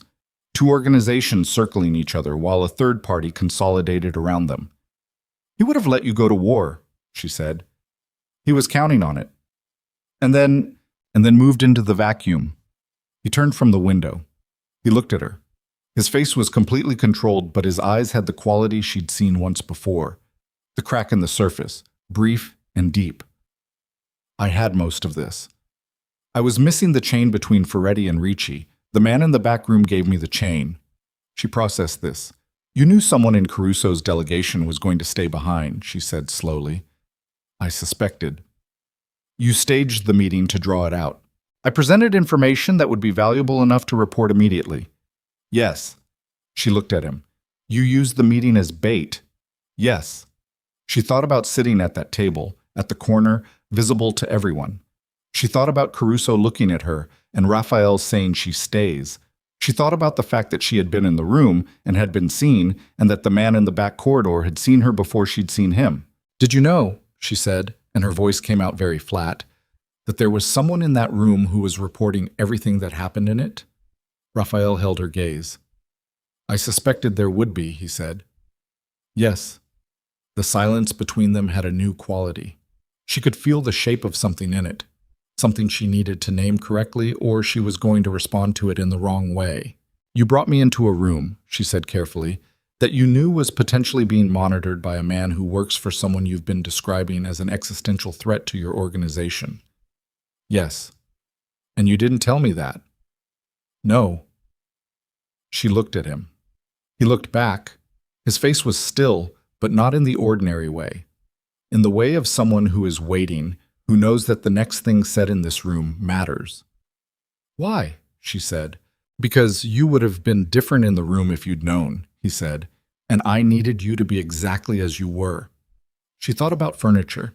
She thought about the skills she'd learned and how she'd deployed it, and how it had never occurred to her to ask whether someone was watching her deploy it. "You needed me to be unaware," she said. "I needed you to be authentic," he said. "There's a difference." She turned that over. She was very good at turning things over quickly, at finding the precise edge of an argument, and she found it here and held it in her mind for a moment. Then she said, "That's a meaningful distinction, and I'm going to decide later whether it's meaningful enough." Something crossed his face, the almost expression, the ripple. "Fair," he said. She let out a breath. "What happens now?" "Now I call Caruso," he said. "I tell him about the man and his delegation. I tell him about Ricci. And then Caruso and I have a very different conversation than the one we just had. And Ricci." He looked at her. "Ricci becomes a shared problem. Is that going to be dangerous?" He was quiet for a moment. "More dangerous than anything that's happened so far." She stood there at the door of his office, with the city behind him through the floor-to-ceiling windows, and she thought about 7 weeks. She thought about the things she'd found and the things she'd been placed in front of without being fully told. And she thought about the pay increase and the croissants and go home safely, and she stays. She thought about the fact that she was in this now, genuinely in it, not as a peripheral figure who could plausibly claim ignorance, but as someone whose face had been in that room and whose name, she realized with a cold and sudden clarity, had probably been on a phone call to Thomas Ricci's man in Newark before Marco had even reached the door. They knew who she was. That understanding settled into her body the way cold water settled, starting at the surface and working downward until it reached bone. "I need to know something," she said, "and I need a direct answer." He looked at her. "Am I safe?" she said. "In the general sense. Am I a person who walks around in this city and is reasonably safe?" He held her gaze for a long time, long enough that she could feel the quality of the calculation behind it. Not evasion, but precision, the careful selection of exactly how much truth was appropriate. "You were safe this morning," he said. "As of approximately 40 minutes ago, the answer to that question has become more complicated." She nodded. She nodded in the careful, deliberate way of someone receiving information they had, in some part already prepared themselves to receive. "All right," she said. "Molly?" "I said all right." She took a breath, steady. "Make your call to Caruso. I'll be at my desk." She turned to leave. "I won't let anything happen to you," he said. She stopped. She didn't turn around. She stood in the doorway with her back to him, and she thought about what that sentence meant coming from this specific man in this specific building, and she thought about all the things she'd learned in 7 weeks about what his word was worth and what the weight of it felt like. She thought about how badly she wanted to believe it. She thought about how believing it was probably the most dangerous thing she'd done since she walked into this office and spilled coffee on his suit. "I know," she said, and she walked back to her desk. She sat down. She opened her laptop. She stared at the screen. Her phone buzzed. Unknown number. She looked at the screen for a long moment before she answered. The voice on the other end was male, unhurried, with the particular composure of someone who was accustomed to being the one making calls of this nature. "Ms. Bennett," it said, "my name isn't important yet, but I think you and I should have a conversation before Mr. DeLuca has the chance to have his." A pause. "I know what you found in the subsidiary records. I know what you brought to him. And I want you to understand something very clearly before this goes any further." Another pause, precise and deliberate. "You're not an employee anymore. You are a piece on a board, and right now you are the most exposed piece on that board." The line was silent. She looked up from her phone and across the office, toward Raphael's closed door, toward the city beyond the... She did not hang up. That was the first decision, and she made it in the space of 2 seconds. And it was the kind of decision that felt small in the moment and was not small at all. "I'm listening," she said. The voice on the other end took a breath. Not nervousness, she thought, but the breath of a man who was settling into something he'd prepared for. "Good. That's the right instinct. Listening is what's kept you alive this far. You said I was exposed? You are. You found the subsidiaries. You sat in the boardroom this morning. You've been in that building for 7 weeks learning things that DeLuca's own soldiers don't know, and now Ricci's people know your name. A pause. Do you understand what that means? Tell me what you want, she said. Her voice was steady. She was watching Raphael's closed office door while she spoke. I want you to walk out of that building in the next 10 minutes, the voice said. I want you to go home, pack a bag, and wait for a car. You'll be relocated. You'll be compensated. And in approximately 6 weeks, when this is resolved, you'll be free to go wherever you want. You want me to run. I want you to survive. She was quiet for a moment. Who are you? Someone who's been watching DeLuca for a long time. Someone who understands that the people around him have a poor statistical record of coming out of his problems intact. She thought about 14 secretaries. She thought about Sal Ferretti's exhausted face. She thought about the way Raphael had said, I won't let anything happen to you, and the way she'd turned it over in her mind and the specific weight of it. No, she said. A pause. Ms. Bennett, no. She said it again, cleaner. Whatever you're offering, no. And I'm going to tell Mr. DeLuca about this call in approximately 30 seconds, so if you have something specific you want him to know, you should say it now. The line went quiet. Then the voice said, very low, he can't protect you from what's already been set in motion. The call ended. She lowered the phone from her ear. She sat for 1 breath, 2, 3. Then she stood up, walked to Raphael's office, and knocked twice. Come. She opened the door. He was at his desk with his phone to his ear, mid-call, and he looked at her and read her face in approximately 1 second and said into the phone, I'll call you back, and set it down. Someone just called me, she said. Unknown number. They knew my name. They knew about the subsidiary work. They knew about the boardroom this morning. She set her phone on his desk. The number's in the recent calls. It'll probably be a dead end, but Marco should look at it. He was already reaching for it. What did they say? They wanted me to leave the building and get in a car. She met his eyes. They said Ricci's people know who I am. He was very still. They said, you can't protect me from what's already in motion, she said. I told them no. I'm telling you because you need to know, not because I need you to. I don't need anything right now. I just need you to know. He looked at her for a long moment. Then he stood up from his desk and he moved to the door of his office and opened it and said very quietly to the room, Marco. Marco appeared from the corridor within 4 seconds. Full protocol, Raphael said. Now. And get me Caruso. Marco moved. She could hear the shift in the floor immediately. Footsteps, doors, the low rapid exchange of instructions. The office reorganizing itself around a new level of threat, the way a body reorganized itself around physical shock. Raphael looked at her. You're not going home tonight. I figured. There's a room in the building, 14th floor. It's secure. All right. Molly. He said her name in the way he'd said it a handful of times, not as a professional address, but as a specific naming, the way you said someone's name when you needed them to actually hear what came next. I need you to understand the situation we're in right now. Tell me, Ricci knows we have his man. He knows Caruso was in this building today. He knows the arrangement he built between our 2 organizations has just been exposed. He paused. He has 2 options. He withdraws and rebuilds over years, or he acts immediately while there's still pressure and confusion. He'll act, she said. Yes.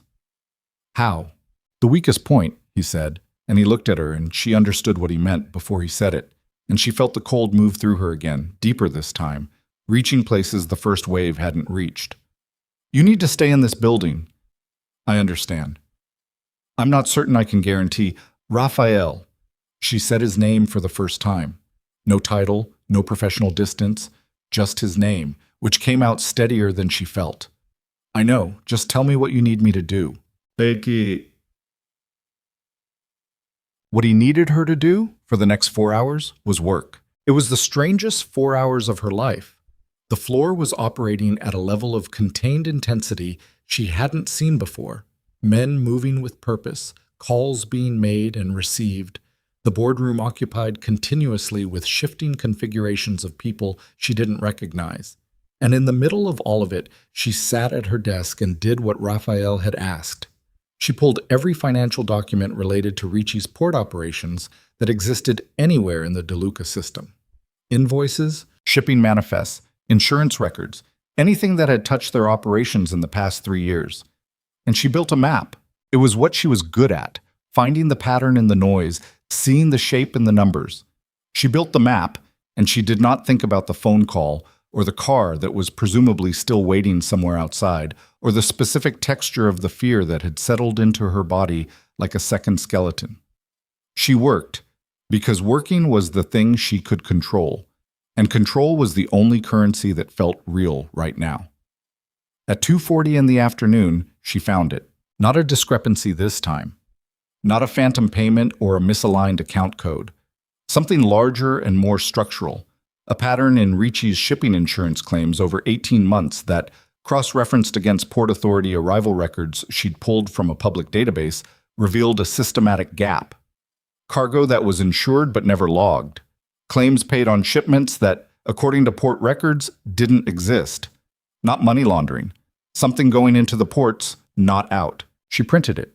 She stood up. She walked to Raphael's office and she knocked. And she went in without waiting, which she had never done before. And he was on the phone, and he looked at her, and she put the documents in front of him and pointed at the summary line she'd written at the top and watched his eyes move across it.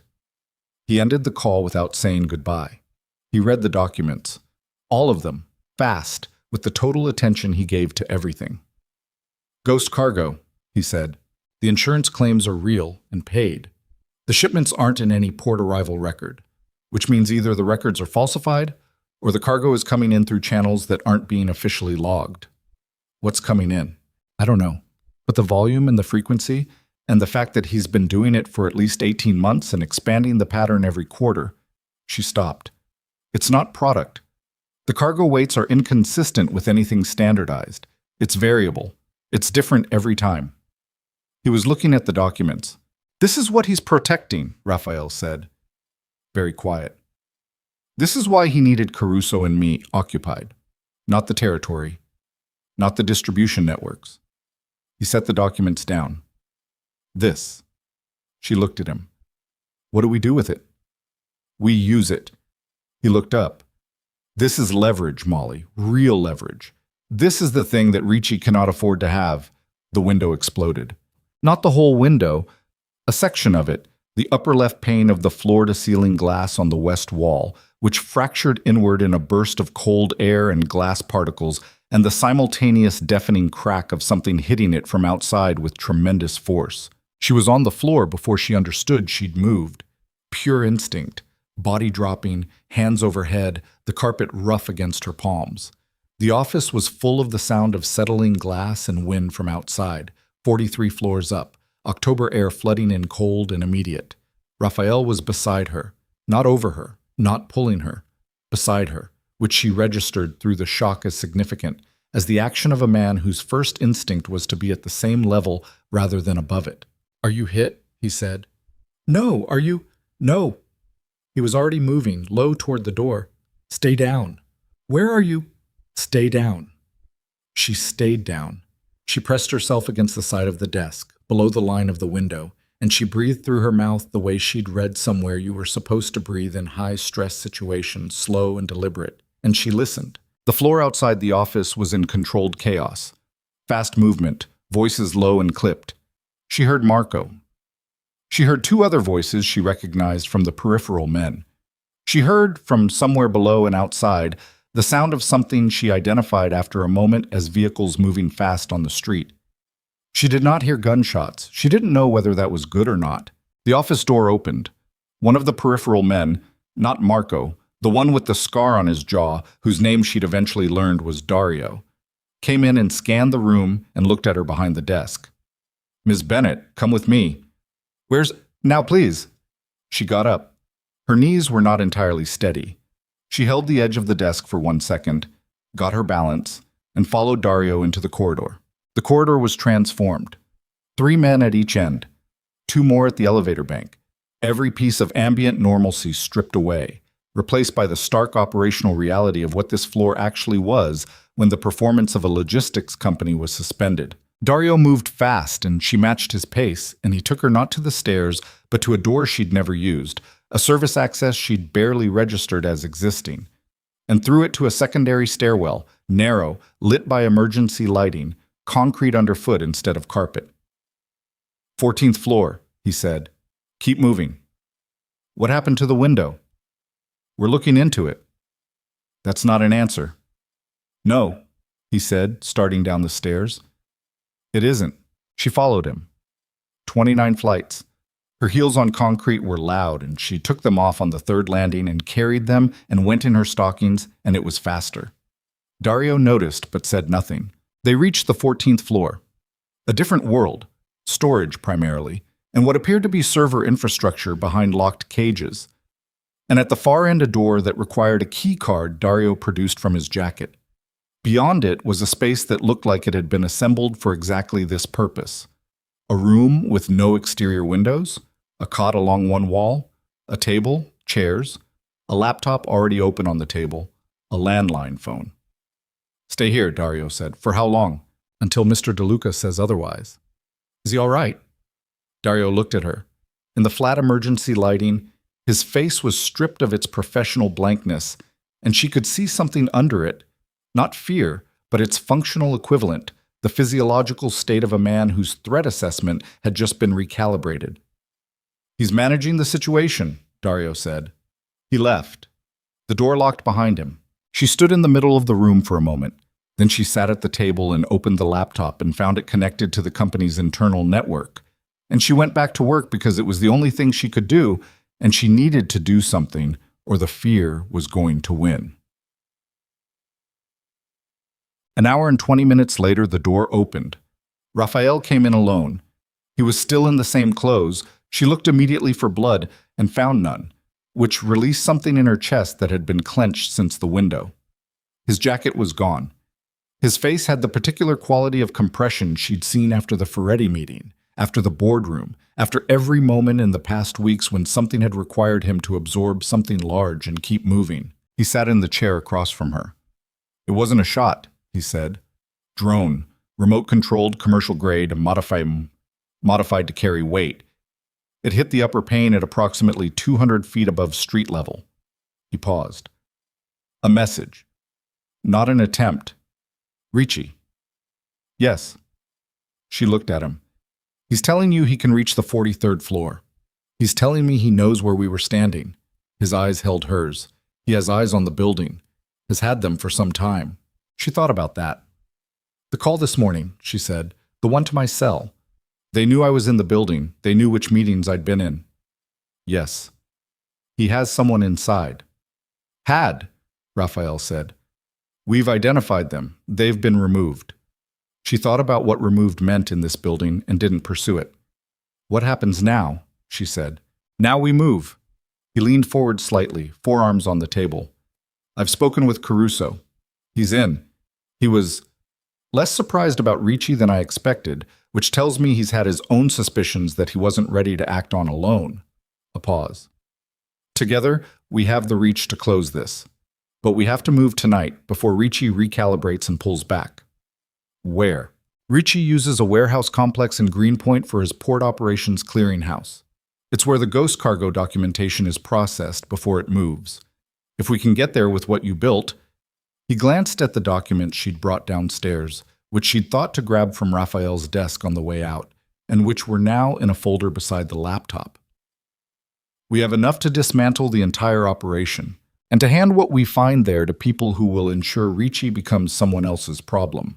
Federal, she said. He held her gaze. Yes. She thought about this company and its sensitive operations and things she'd been told not to ask questions about, and she thought about the fact that Raphael DeLuca was sitting across from her describing a plan to involve federal authorities, which was a significant departure from everything she understood about how things were handled in this building. That's not your usual approach, she said. No. Why? He was quiet for a moment. Because Ricci's ghost cargo operation is not the kind of problem my organization should be the one to close, he said. What's coming into those ports? He stopped. Something moved through his face, brief and dark. I don't move that kind of thing. I don't operate in that space. And the people who do are not going to respond to the same pressures that work in our world. She looked at him. What's in the cargo? He held her gaze. People, he said. The word landed in the room and stayed there.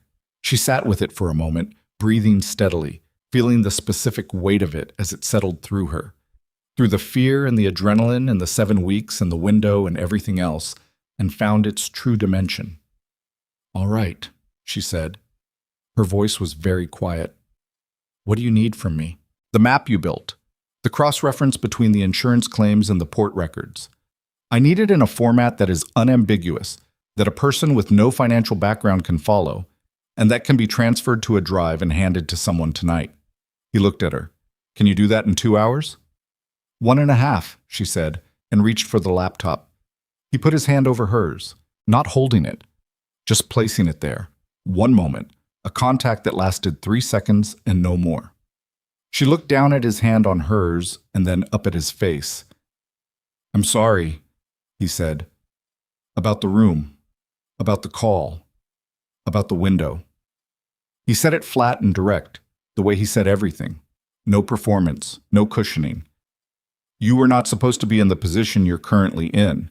She looked at him. I know. If you want to walk out of here tonight, before this moves further, Raphael. She turned her hand over briefly under his, a contact that lasted exactly as long as his had. Stop. He looked at her. She pulled her hand back and turned to the laptop. 1.5 hours, she said.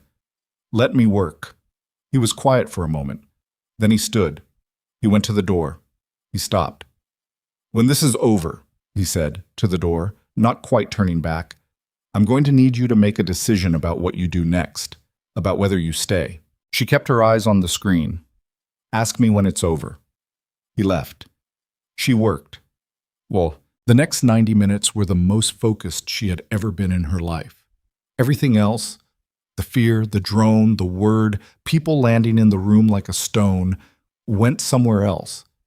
Into a compartment she sealed and set aside, and she built the document with everything she had. She built it clean and linear and irrefutable. She took the ghost cargo pattern and laid it out step by step, from the first insurance claim to the most recent port discrepancy. With every supporting record cited and dated, the gaps in the official documentation mapped against the insurance payout record. The volume analysis that showed the cargo weights were consistent with human transport at the higher end of the range.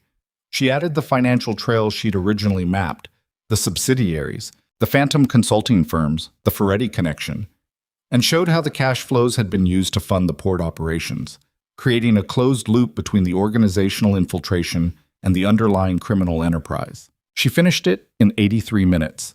She formatted it, checked it 3 times, saved it to the company drive, and then flagged Marco on the internal system. He came in 4 minutes later with a drive. She transferred the files. She handed him the drive. She said, make sure whoever receives this starts on page 4. The first 3 pages are context.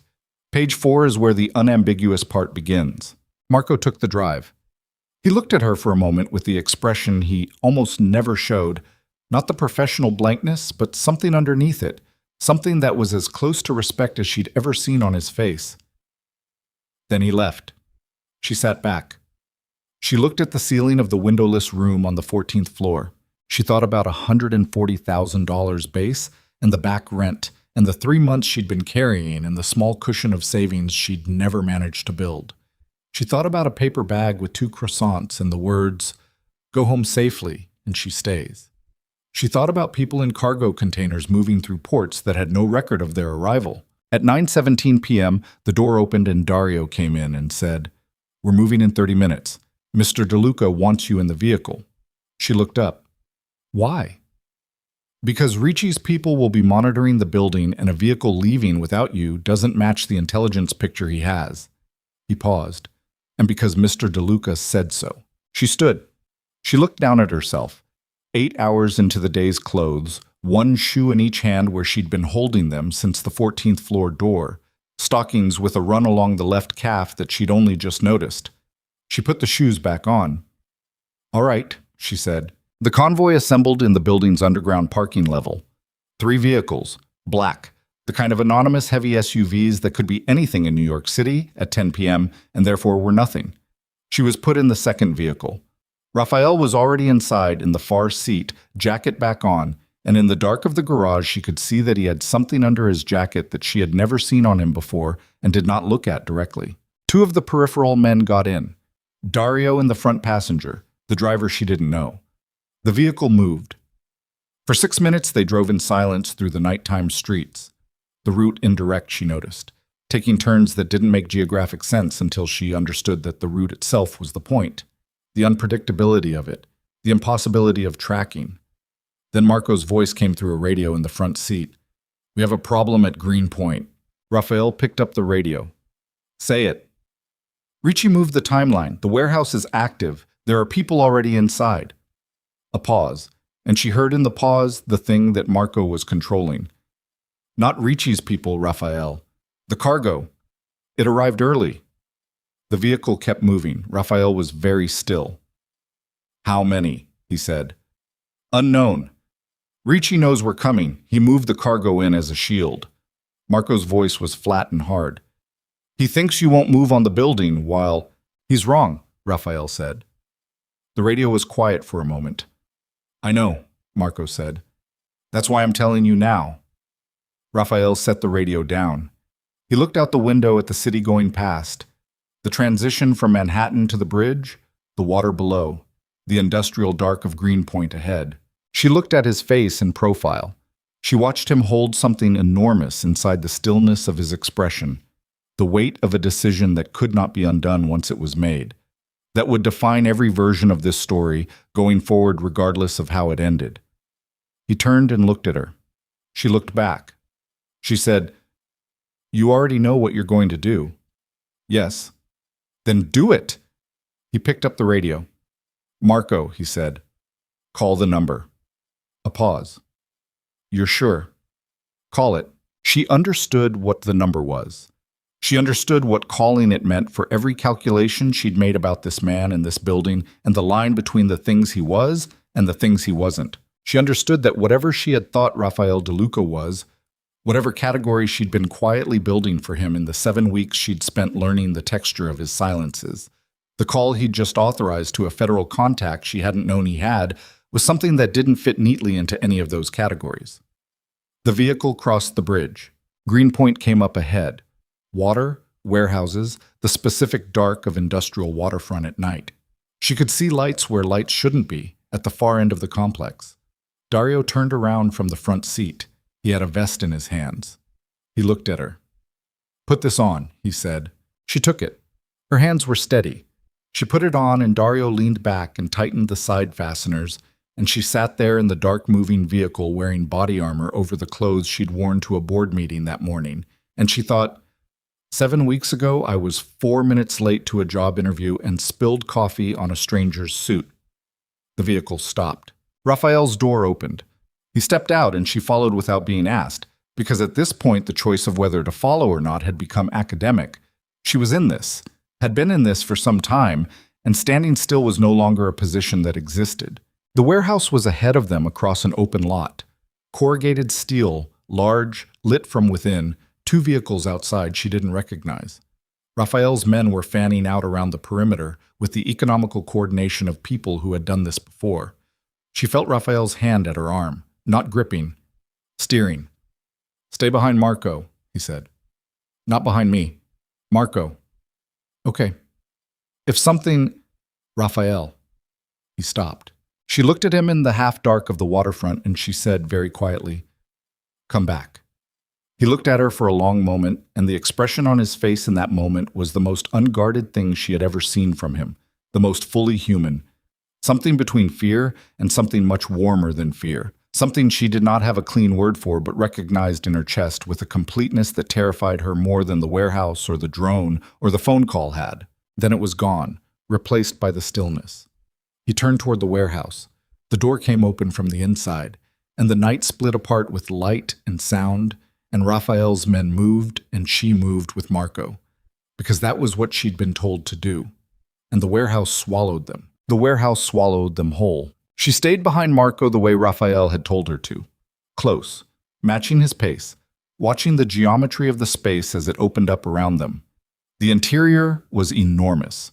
40 feet of ceiling, maybe more, lost in the shadows above industrial lighting that hung in suspended rows and cast everything in a hard yellow that flattened depth and made distances harder to judge. Steel shelving units along the eastern wall, stacked with crates and wrapped pallets. A central floor space large enough to move vehicles through. The smell of the place was salt and diesel, and something underneath both of those things that she identified and then stopped identifying because naming it fully would cost her something she couldn't afford to spend right now. There were people on the floor, not Ricci's people, or not only Ricci's people. Along the western wall, in a space that had been partially partitioned with temporary barriers, there were figures sitting and lying on the concrete. Maybe 30 of them, maybe more. In the poor light, she couldn't be certain. They were still. They were watching the men who had just come through the door with the particular watchfulness of people who had learned that stillness was the safest response to any sudden change. She looked at them and she looked away because she had a job to do, and looking was going to cost her the steadiness she needed. The men, Ricci's, 3 of them visible near the center of the floor, had not been expecting the speed of entry. Raphael's people had come through 2 doors simultaneously, and the compression of the space and the number of armed men who had appeared in the span of 4 seconds had produced the particular stillness of a situation that had tipped past the point where resistance was a rational calculation. One of them ran the numbers faster than the others and went for the side door, and Dario was already there, and the man stopped. Raphael was at the center of the floor. He was looking at a man she hadn't seen before. 50s, heavy through the shoulders, with the florid complexion of someone whose blood pressure had been a problem for years. The man was standing near a folding table that held a laptop, a phone, and what appeared to be a set of shipping documents. He was looking at Raphael with an expression that was trying very hard to be contempt, and achieving something closer to the physiological state that preceded it. Thomas Ricci. She knew it before anyone said it.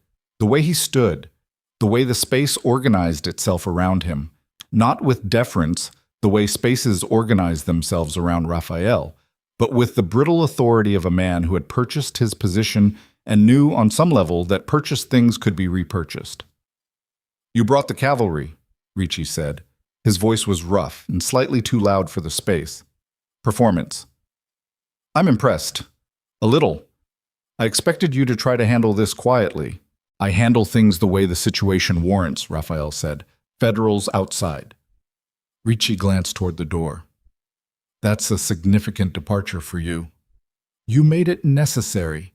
Ricci's eyes moved to the western wall, to the people sitting there, then back to Raphael, and in that movement was every calculation the man had made about his own leverage and how long it would hold. "You're not going to move in here," Ricci said. "Not with—" "I already moved in," Raphael said. "The federal team is securing the perimeter. They're not coming in yet because I asked them to wait 3 minutes." He looked at Ricci with the flat, complete attention she knew so well. "You have those 3 minutes to make a decision about how this ends for you. After that, the decision is no longer yours." Ricci looked at him. The contempt that had been performing as contempt was starting to show its actual substrate, a clenching around the eyes, a stillness of the jaw that was held rather than natural. "You have nothing on me," Ricci said. "This facility is a legitimate—" "I have 18 months of ghost cargo documentation," Raphael said. "Insurance claims cross-referenced against Port Authority records, with a full financial trail connecting the clearinghouse accounts to your operating entity in Newark. I have the testimony of a man who spent 4 years inside Caruso's organization on your behalf." He paused. "And I have a federal agent who has been building a parallel case for 11 months and has been waiting for the documentation that was delivered to him 45 minutes ago." Ricci said nothing. "The 3 minutes," Raphael said, "are for you to decide whether the people on that wall are cargo to you or a liability. Because if they're cargo, you'll use them as leverage for as long as you can, and the end of this night will be worse for you than if they're a liability you're willing to release." Ricci's jaw was working. She could see it from where she stood, the physical manifestation of a man whose plan had been built on a foundation that had just been removed, who was doing the rapid and unpleasant arithmetic of what remained. He looked at the people against the wall. He looked at them the way a man looked at something he'd stopped thinking of as human and was now being required to look at again. "Let them go," he said. To the man nearest the partition.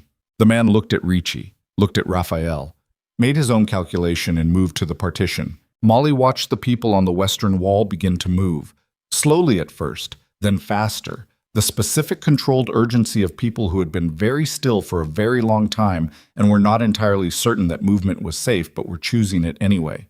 Marco was already directing them toward the door she'd come in through, where she could see two of Raphael's men guiding them out into the night air. She was watching this when Ricci moved, not toward the door, not toward Raphael. He moved toward the table, toward the laptop, with the specific speed of a man executing something he'd prepared, a contingency, a delete, a final erasure of something he couldn't afford to leave behind.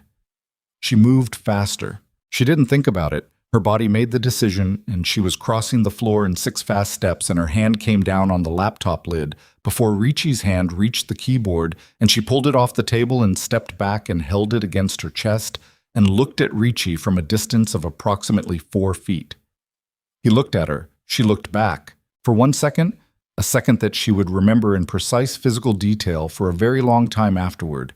She was the only thing between Thomas Ricci and the last piece of the evidence chain, and she knew it, and he knew it, and neither of them moved. Then Raphael was there, between her and Ricci, with the completeness of a wall, and the moment collapsed, and 2 of Raphael's men took Ricci's arms, and it was done. She stood there with the laptop against her chest, breathing, feeling her heartbeat in places she didn't normally feel it. Raphael turned to look at her. She held out the laptop. He took it.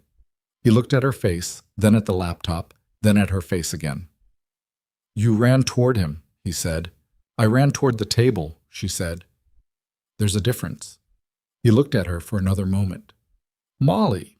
"I'm fine," she said. "I'm okay." She took a breath. "Steady. Get him outside. The federal team is waiting." He held her gaze for one more beat. Then he turned and the operation completed itself around her.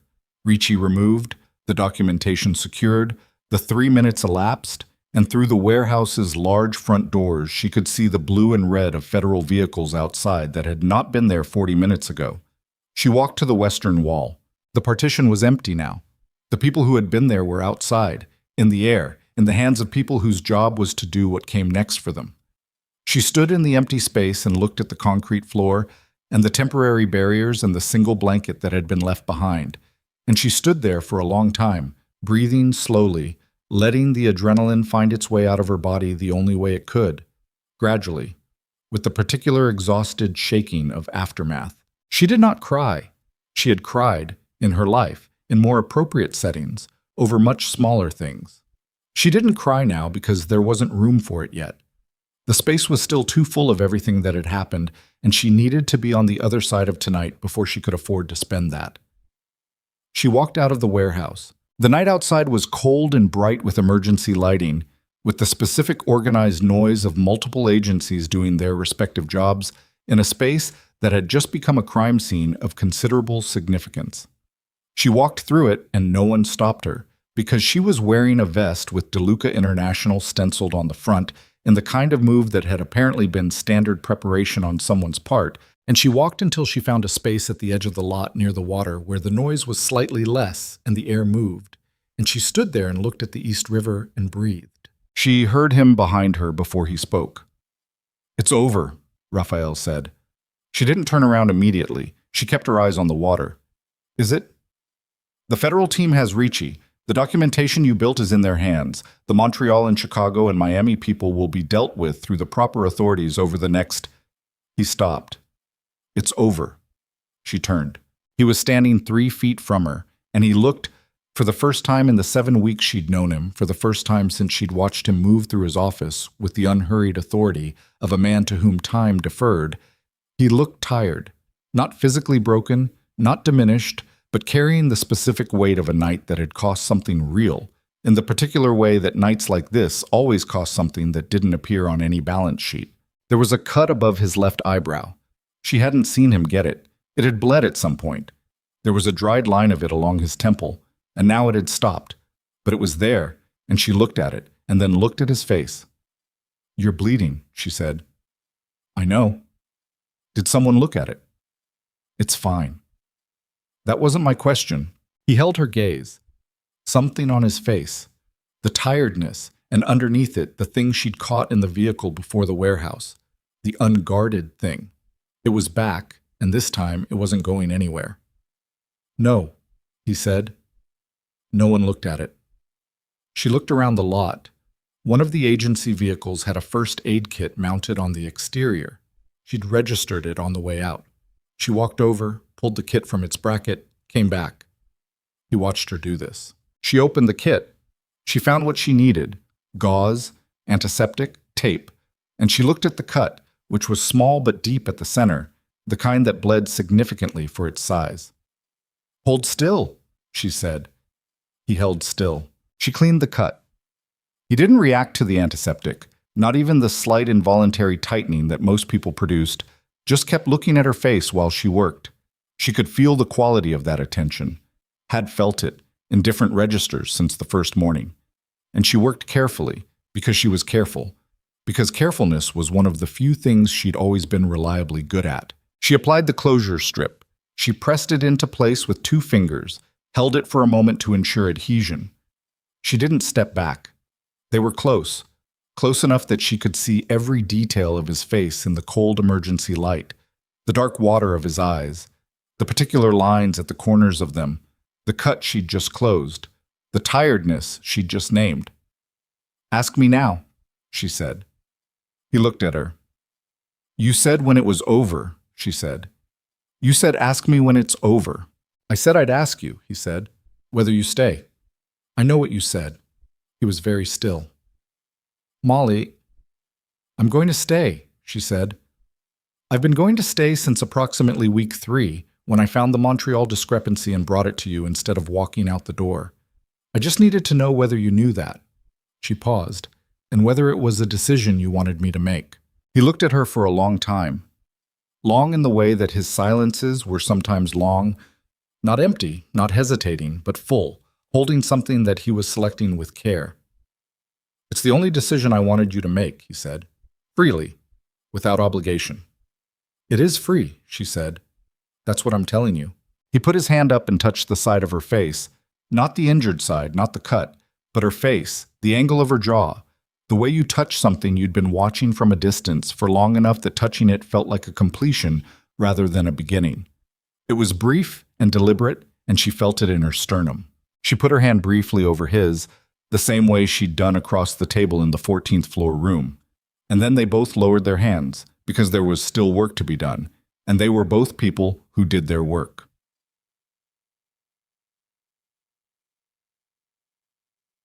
The weeks that followed were the strangest and, in some ways, the most clarifying of her life. Ricci's arrest produced ripples that moved through the structure of New York's criminal and semi-criminal landscape with the particular violence of something long overdue.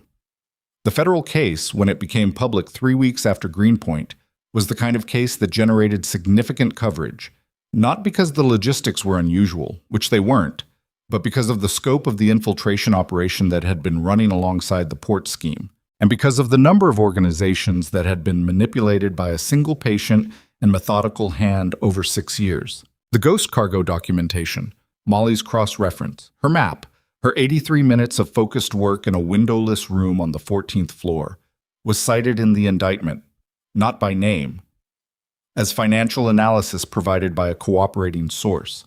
She read this in the federal filing, which she obtained through a public access database at 1:30 in the morning in her apartment, and she sat with it for a while. Cooperating source. She thought about what category that put her in. She thought about it for a couple of nights, in the way she thought about things that mattered, carefully, looking at it from multiple angles, not avoiding the edges. She decided the category was accurate and that she was all right with it. The Montreal situation resolved over the following month with the particular grinding thoroughness of institutional processes. Paletti in Chicago, Reyes in Miami, Nadia Voss, who turned out to have been operating under a different name in 2 prior positions, which explained some things about the thinness of her file. All of them processed through channels that were, for once, the official ones. Sal Ferretti disappeared from public record. She didn't ask what that meant. She had learned, over 8 weeks, the precise shape of what she was willing to know and what she wasn't, and she held that shape carefully. Vincent Caruso, not Frank Doyle, she'd finally stopped having to correct herself, appeared at the 43rd floor once, 3 weeks after Greenpoint. He came alone, without the delegation, and he sat in the boardroom with Raphael for 40 minutes and then left. She didn't know what was said. When Raphael came out, he went directly to his desk and worked for 2 hours in complete silence. And she worked at her desk in complete silence. And at the end of those 2 hours, he came to her door and said, "Caruso is going to hold the Greenpoint corridor. The Eastern arrangement is back on the table. On terms that work for you," she said. "On terms that work for both of us," he said, "which is different from before." She looked at him. What changed? "We both know what the alternative looks like now," he said. "Neither of us wants it." She thought about the warehouse, about Ricci's eyes moving to the people against the western wall, about the blanket on the concrete floor. "Good," she said. "Mog." The croissants continued. Every morning, white paper bag on the corner of her desk. She never mentioned them. He never mentioned them. They existed in the space between acknowledgement and habit, which was, she was beginning to understand, the space where most of the things between them lived. She reorganized the accounting structure for 2 additional subsidiaries, built a new vendor reconciliation system that caught 3 smaller irregularities over the following month. None of them deliberate, all of them the ordinary human errors of people moving numbers under time pressure, and trained a new junior staff member named Priya, who was 23 and terrifyingly competent, in the specific art of cross-referencing things that weren't meant to be cross-referenced. Priya asked her in the second week of her training what had happened to the office's previous filing system. "It was inefficient," Molly said. "It looks like someone rebuilt it from scratch." "Someone did?" "Who?" Molly looked at the girl. "Someone who was new and had too much time to think and not enough context to know what she wasn't supposed to touch," she said. "Do the vendor cross-reference I showed you yesterday and flag anything where the payment terms don't match the contract date." Priya did the vendor cross-reference. She was going to be excellent at this job. It was a Tuesday in November, 10 weeks after Greenpoint, when Domenico Caruso came back to the building. She didn't know he was coming. It wasn't on the calendar she had access to, which told her something about how that relationship had evolved, about the layers of arrangement that operated above the calendar. He arrived with 1 man, not 4, and the single man was Vincent, which told her something else. She greeted them. She showed them to the boardroom. She poured water. Caruso looked at her as she set down the glasses, the same way he'd looked at her both times before, with the assessing intelligence that had not softened with familiarity. "You're still here," he said. "Still here," she said. "I expected—" He stopped. Something moved in his face, not quite a smile, but the predecessor of one. "He's not easy." "No," she said. "But you stayed." She looked at the old man. She thought about the 72 days she'd been in this building, about the things she'd found and the things she'd seen and the things she'd run toward when all the sensible instincts in her body were screaming the other direction. "I stayed," she said. Caruso looked at her for a moment longer. Then he said, with the quiet conviction of a man making a formal statement, "He's better with you here." She looked at him. "He's more careful," Caruso said, more considered. "Less—" He searched for the word. "Closed." He picked up his water glass. "In 40 years of knowing Raphael De Luca's family, I have not seen that before. In anyone." She didn't respond. She thanked them for coming, told them Raphael would be in momentarily, and left the boardroom. She stood in the corridor outside for a moment, her hand flat on the wall, breathing. She stayed. The evening that changed the shape of things came without announcement. It was a Friday in late November, 7 o'clock, the floor almost empty. She was finishing a reconciliation report she wanted to complete before the weekend. Raphael was in his office. She could see the light under the door, which meant he was still there. Most evenings, she knew the difference between the light when he was at his desk and the light when he'd left it on and gone. But tonight, it was the first kind. She finished the report. She saved it. She stood up and put on her coat and knocked twice on his door. "Good night," she said. He looked up from his desk. He looked at her in the way he'd looked at her 140-something times across the accumulated evenings of their working life. Steady, direct, slightly too long for the ordinary workplace transaction. But tonight it had something in it that was different from any of the previous 140. "I'm almost done," he said. 20 minutes. She paused. "Okay." She took off her coat and sat back down. She was not sure why. She hadn't been asked to stay. He hadn't requested anything. She just sat back down, and he went back to his desk, and they were both in the building together in the particular quiet of a Friday evening when the rest of the world had somewhere else to be. 22 minutes later, his office door opened fully. He came out. He had his jacket and his coat. He stood at the edge of the outer office and looked at her, and she looked at him. "You didn't have to wait," he said. "I know." He looked at her for a moment. "Are you hungry?" She thought about it. She had not eaten since noon, which she hadn't registered until this exact moment. "Yes," she said. "There's a place on West 48th, he said. "Quiet. Good food. The owner knows me." She looked at him.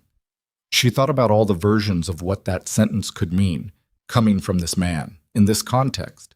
She thought about all the things she knew about him, and all the things she still didn't, and about the category of things you knew versus the category of things you decided to trust, and how those categories weren't the same and didn't need to be.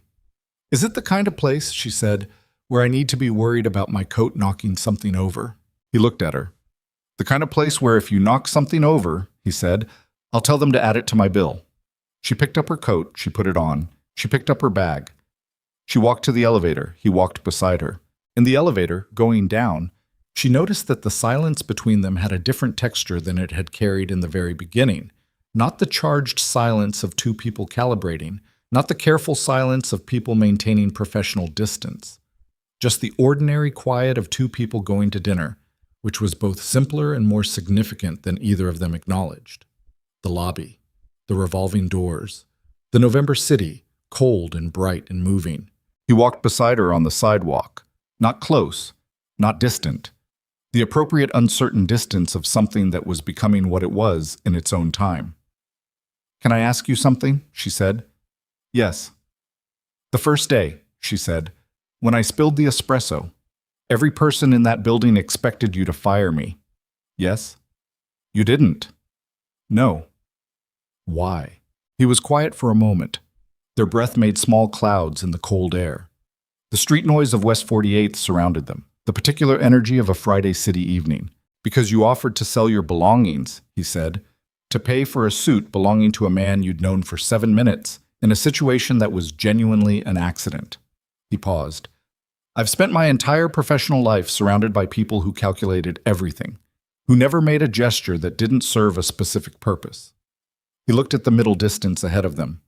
"You offered to sell your belongings. It wasn't calculation. It was just you." She walked beside him for a moment, letting that settle. "That's a very small thing to base a decision on," she said. "The important decisions usually are," he said. She thought about that. She thought about $140,000 and 3 months of back rent and a discounted pair of heels and a filing system rebuilt because she couldn't stop herself from fixing things that were inefficient. She thought about the Montreal records and the 14th floor and 83 minutes and a laptop clutched to her chest in a warehouse on a Greenpoint waterfront. She thought about a white paper bag on the corner of a desk every morning for 10 weeks without a word from either side. "You know," she said, "I'm probably always going to be clumsy." "I know. I knocked over your architectural model. I destroyed a printer. I'm still not entirely sure how." "The motor seized," he said. "The technician said it was one of the more unusual failure modes he'd seen." She laughed. It came out sudden and genuine and slightly surprised her, the way real laughter surprised her, which was why she liked it. He looked at her when she laughed. She caught it in her peripheral vision, his head turning slightly, the fraction of a glance that was not the professional assessment she'd spent 10 weeks learning to read, but something different, something private, something he didn't perform for any room. "You're going to have to be patient," she said, when the laugh had settled. "I know," he said. "I mean it. I'm going to knock things over. I'm going to find things in your books that you'd rather I didn't find, because I can't stop looking. It's just how I'm built. I'm going to—" "Molly," she stopped. "I know," he said again, quieter. "I know all of it. I've been watching you for 10 weeks. She looked at him. He looked back, in the yellow white of the streetlights, in the cold November air, on a sidewalk in Manhattan at 7:30 on a Friday evening. "Okay," she said. They walked. The restaurant was on the corner exactly as described. Quiet, warm light inside. The smell of food that had been made carefully by someone who cared about it. The owner, a man in his 60s with flour on his sleeve, came out from behind the counter when they walked in and shook Raphael's hand and looked at Molly with the particular assessment of a person who had known someone for a long time and was now seeing what that person had chosen to bring through their door. Whatever he saw, he seemed satisfied with it. He put them at a corner table. He brought bread and olive oil without being asked and said he would send out whatever he thought they should have, which was, Molly thought, either presumptuous or exactly what you wanted, depending on how much you trusted the person saying it. She decided to trust it. They sat across from each other, and the noise of the city was outside and the warmth of the restaurant was around them. And she looked at the bread and the oil and the table and the man across from it who had the most still face and the most unreadable silences of anyone she'd ever sat across from, and who had, she now understood, been reading her with complete attention since the moment she'd walked into his office and ruined his suit and offered to sell her things. "I want to tell you something," she said. He looked at her. "I wasn't just being pragmatic," she said, "when I stayed. I know I said that on the first day. I said it was pragmatism." She picked up the bread. "It wasn't. I mean, it was at first, but it stopped being that pretty early." He was quiet. "I stayed because I was interested," she said, "in the work and in," she stopped, "in the thing that was developing." He looked at her steadily. "I know," he said. "I've known for a while." "Then why didn't you?" "Because it had to be your choice," he said, "without any pressure from me, without obligation or circumstance." He paused. "What you decided had to be completely yours, or it meant nothing." She held his gaze. She thought about the 14th floor room and "I won't let anything happen to you and come back," and about 10 weeks of croissants that were never mentioned, and about the 3 seconds of his hand against her face in the cold light outside a warehouse in Greenpoint. "It's mine," she said. "I'm telling you, it's mine." The food came. They ate. They talked. Not about work, not about Ricci or Caruso or Montreal or Ghost Cargo, but about other things, smaller and realer things, the kind of things you learned about a person when the professional context was finally set aside and what remained was just two people at a table. She learned that he'd grown up partly in Rome and partly in a city in New Jersey that he described in 2 words and no detail, but with a tone that told her the detail mattered and that she'd learn it eventually. She learned that he read obsessively. She'd known this from the bookshelves, but the specific things he read were more unexpected than she'd anticipated. She learned that he didn't sleep well, which she'd suspected, and that he'd started leaving early enough to stop at the bakery on West 50th himself, rather than having someone else do it, which she had not known. She told him about Harbridge and Cole, the full version, not the careful interview version. The 3 years of watching things be done wrongly, and the 6 months of finding the irregularity, and the specific moment when she'd realized that being right was going to cost her exactly what it cost her. She told him about the 41 applications and the 4 interviews and the 2 final rounds and the words slightly more aligned with our current needs. He listened the way he listened to everything, completely, without interrupting, without the reflexive sympathy noises that most people deployed to signal they were paying attention. He just listened, and when she finished, he was quiet for a moment, and then he said, "Their loss was significant." She looked at him. "In a quantifiable sense," he said, with the faintest tone of something that wasn't quite dry humor, but was its neighbor. "I can demonstrate it mathematically, given your contribution to the organization in the 10 weeks you've been there." She looked at him for a moment. Then she laughed again. The real kind, the surprised kind. He watched her laugh. He didn't look away. After dinner, outside on the sidewalk, their breath in the cold air, the city doing its Friday night work around them. She stood and thought about the subway and her apartment and the next morning, and he stood beside her and they both looked at the street. "I'll walk you to the station," he said. "It's 3 blocks." "Yes." They walked 3 blocks. At the station entrance, she stopped. She turned. He was looking at her with the expression she'd finally, after 10 weeks, learned to translate. The stillness that meant something warm underneath. The The controlled surface over what she now understood was not coldness, but the specific caution of a person who had operated for so long in a world that punished openness, that the habit of concealment had become structural. She looked at him and thought, I can be patient. I was built for detail work. Good night, Raphael, she said. Good night, he said. He said her name after it, the way he sometimes did, the specific naming. She went down the stairs. At the bottom, she stopped and looked up. He was still there, standing at the top, looking down.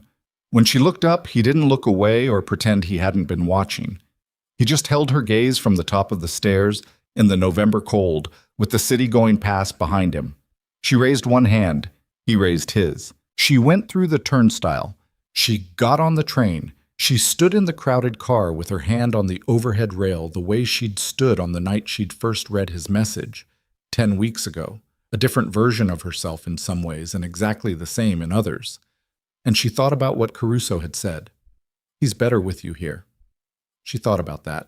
The train moved through its tunnel and the lights of the station strobed past, and she thought about a filing system rebuilt in an afternoon and a pattern found in 40 minutes and a laptop clutched to her chest in a burning warehouse because her body had moved before her mind caught up, because that was the kind of thing her body did, apparently, when something mattered enough. She thought about white paper bags and 10 weeks and a man with still eyes who had watched her carefully and said, I want to see which one is real. The train pulled into her stop. She got off. She walked home through the cold. She unlocked her door and went inside and set her bag down and stood in her kitchen for a moment in the quiet of her apartment. She thought about Molly Bennett, 26 years old, 4 minutes late to an interview, discount heels, 3 months of back rent, espresso launching off a tray in a clean arc toward a $10,000 Italian suit. She thought about what that morning had set in motion. She went to her kitchen. She made tea. She sat at the table where she'd once opened an encrypted USB drive at midnight and told herself she was just being pragmatic. She thought, I wasn't. She had never been. She drank her tea. She looked at the wall, at the city sounds coming faint through the window, at the ordinary Saturday morning ahead of her, and the Monday after that, and all the mornings after that, and she felt, underneath the tiredness, underneath the 10 weeks of accumulated near misses, and found irregularities and choices made in the dark, something that was solid, something that sat in her chest with the specific weight of things you'd earned rather than things you'd been given. She was still here. She had always been going to stay. She finished her tea. She rinsed the cup and set it in the rack to dry. She went to bed. She slept. For the first time in 10 weeks, she slept through the night without waking at 3 a.m. to run numbers in the dark. Outside, the city went on doing what the city did. Relentless, enormous, indifferent to the small, specific weight of two people finding each other in the middle of it. The empire held. The work continued. And somewhere across Manhattan, in an apartment she'd never seen, a man who did not sleep easily was, for once, asleep. The morning would come. The files would be waiting. The white paper bag would be on the corner of her desk before she arrived. Some things, once started, simply continued. Not because they were inevitable, but because the people inside them chose, each morning, to continue them. That was enough. That was, it turned out, everything.